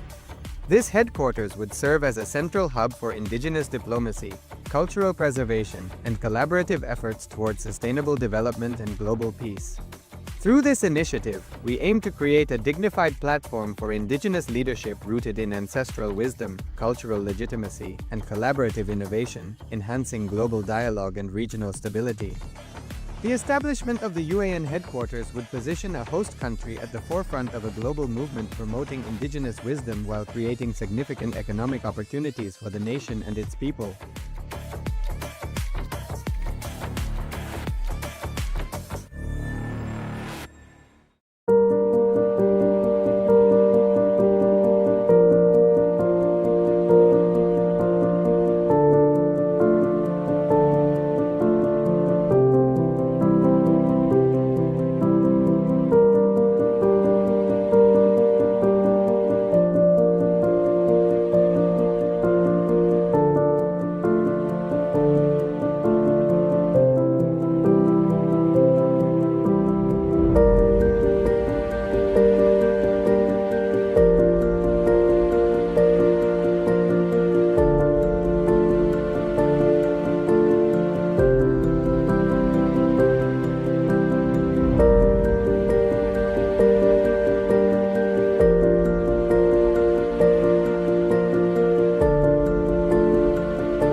Established since 2002 in the United States of America, the United Ancient Nations is an intergovernmental organization, currently made up of 160+ members and indigenous nations. The UAN and its work are guided by the purposes and principles contained in its founding charter. The UAN is a manifestation of the profound connection amongst indigenous peoples across the world, including African, Andean, American, European, Caribbean, Oceanic, and Asian regions, rooted in shared wisdom, sustainable practices, and deep reverence for the earth. The United Ancient Nations serves as an international cultural and diplomatic organization focused on uniting indigenous cultures globally. Our governance structure is council-based without territorial claims, led by a collective leadership through our General Secretariat.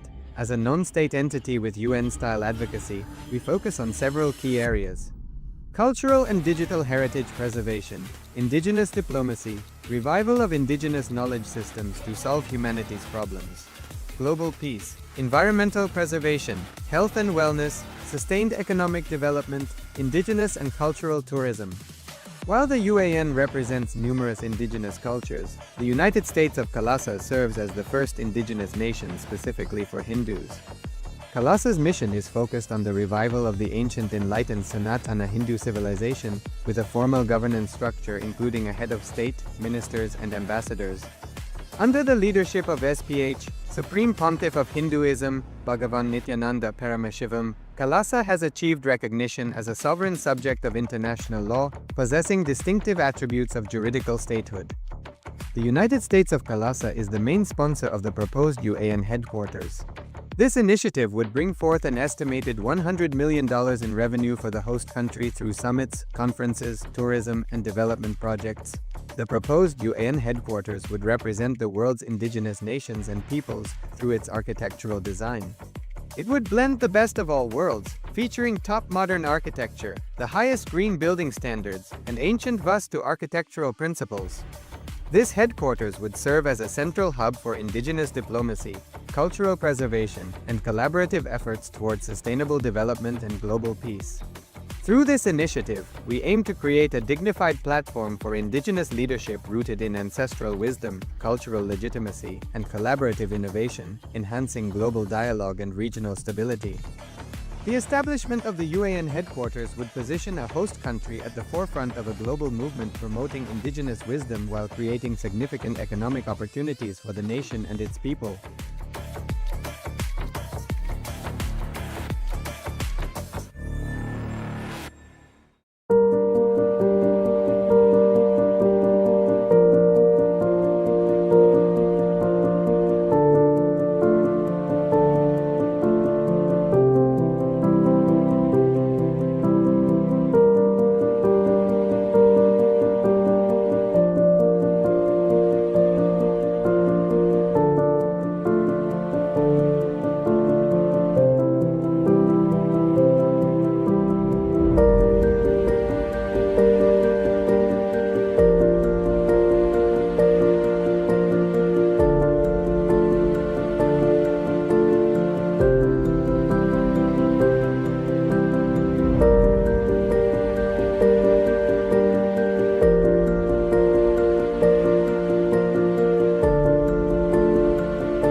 Established since 2002 in the United States of America, the United Ancient Nations is an intergovernmental organization currently made up of 160+ members and indigenous nations. The UAN and its work are guided by the purposes and principles contained in its founding charter.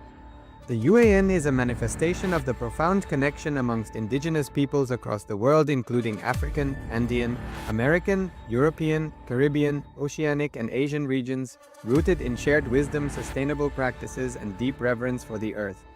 The United Ancient Nations serves as an international cultural and diplomatic organization focused on uniting indigenous cultures globally. Our governance structure is council-based without territorial claims, led by a collective leadership through our General Secretariat. As a non-state entity with UN-style advocacy, we focus on several key areas: cultural and digital heritage preservation, indigenous diplomacy, revival of indigenous knowledge systems to solve humanity's problems, global peace, environmental preservation, health and wellness, sustained economic development, indigenous and cultural tourism. While the UAN represents numerous indigenous cultures, the United States of KAILASA serves as the first indigenous nation specifically for Hindus. KAILASA's mission is focused on the revival of the ancient enlightened Sanatana Hindu civilization with a formal governance structure including a head of state, ministers, and ambassadors.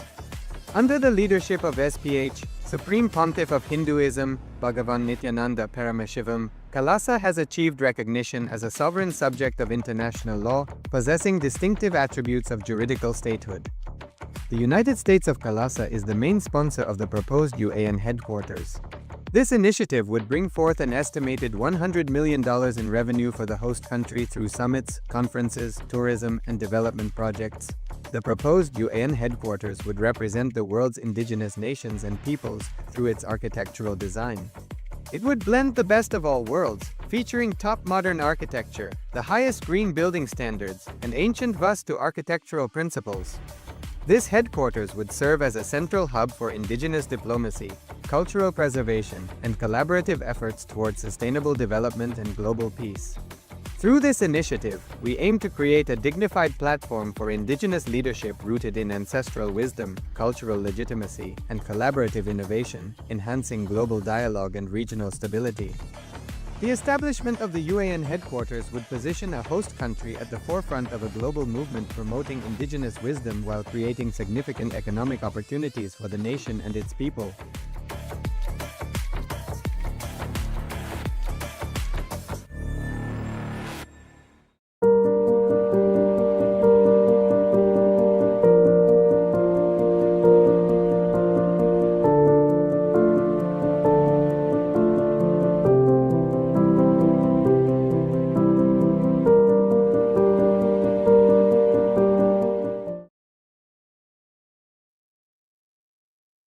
नित्यानन्दं परमसुखदं केवलं ज्ञानमूर्तिं द्वन्द्वातीतं गगनसदृशं तत्त्वमस्यादिलक्ष्यम् एकं नित्यं विमलमचलं सर्वधी साक्षिभूतं भावातीतं त्रिगुणरहितं सद्गुरुं तं Namami.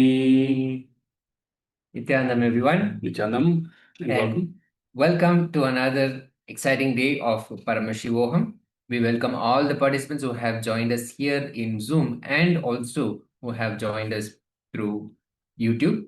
All the participants here, we welcome each and every one of you with the blessings and auspices of the Supreme Pontiff of Hinduism, Bhagavan Sri Nithyananda Paramashivoham. We start yet another day of Paramashivoham.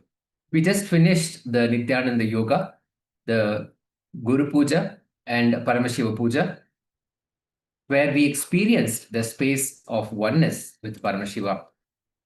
Yesterday, the Supreme Pontiff of Hinduism gave a profound definition of how love manifests in all the three levels of existence, all the three levels of conscious expression: the Jiva, Jagat, and Ishvara.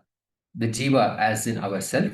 When love expresses within ourselves, it happens as completion.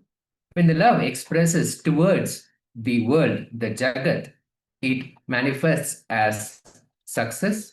And when the love expresses as in the level of towards the divine, the Ishvara, then it expresses as devotion or bhakti. So all of that we experienced during the Nithyananda Yoga and the Guru and Paramashiva Puja, and manifest the power of third eye. So we'll begin with manifesting the third eye, the power of the third eye. Let us sit comfortably with our head, neck, and spine in a straight line, sitting as straight as possible. Let us have our eyes closed. If you have an eye band, you can wear it over your eyes. You can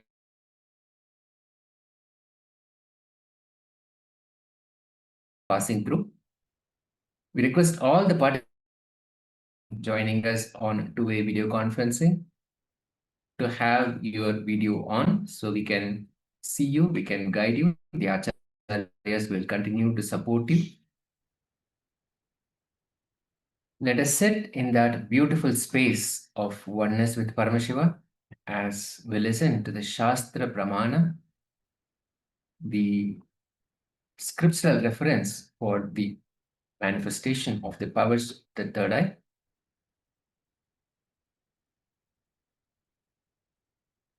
Let us sit comfortably as we listen to the Shastra Pramana.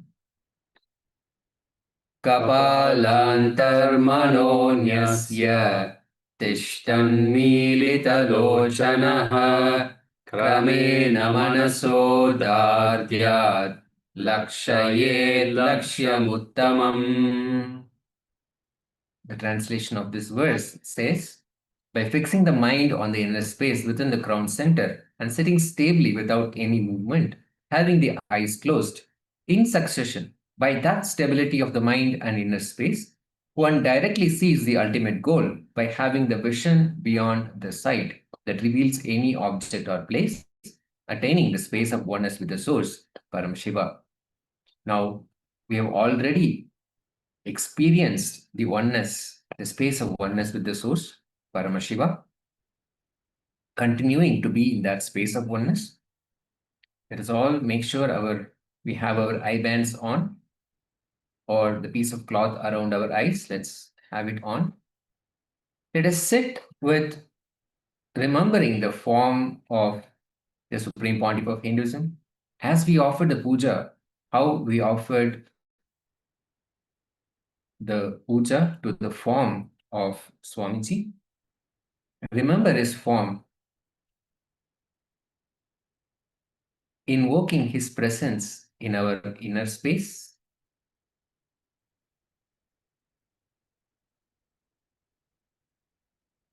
Connecting deeply with Paramashiva in our inner space.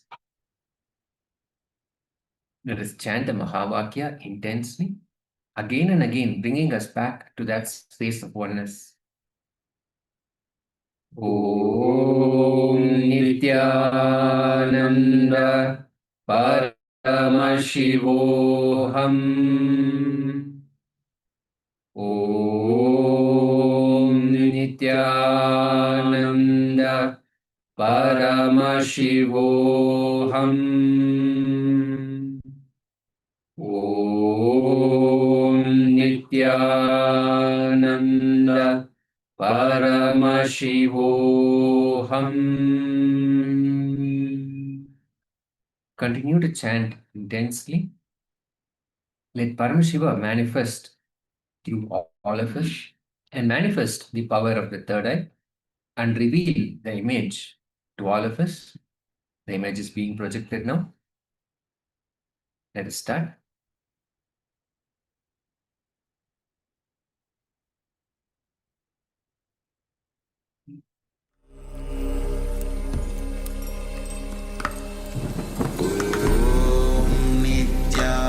Nithyananda Paramashivoham.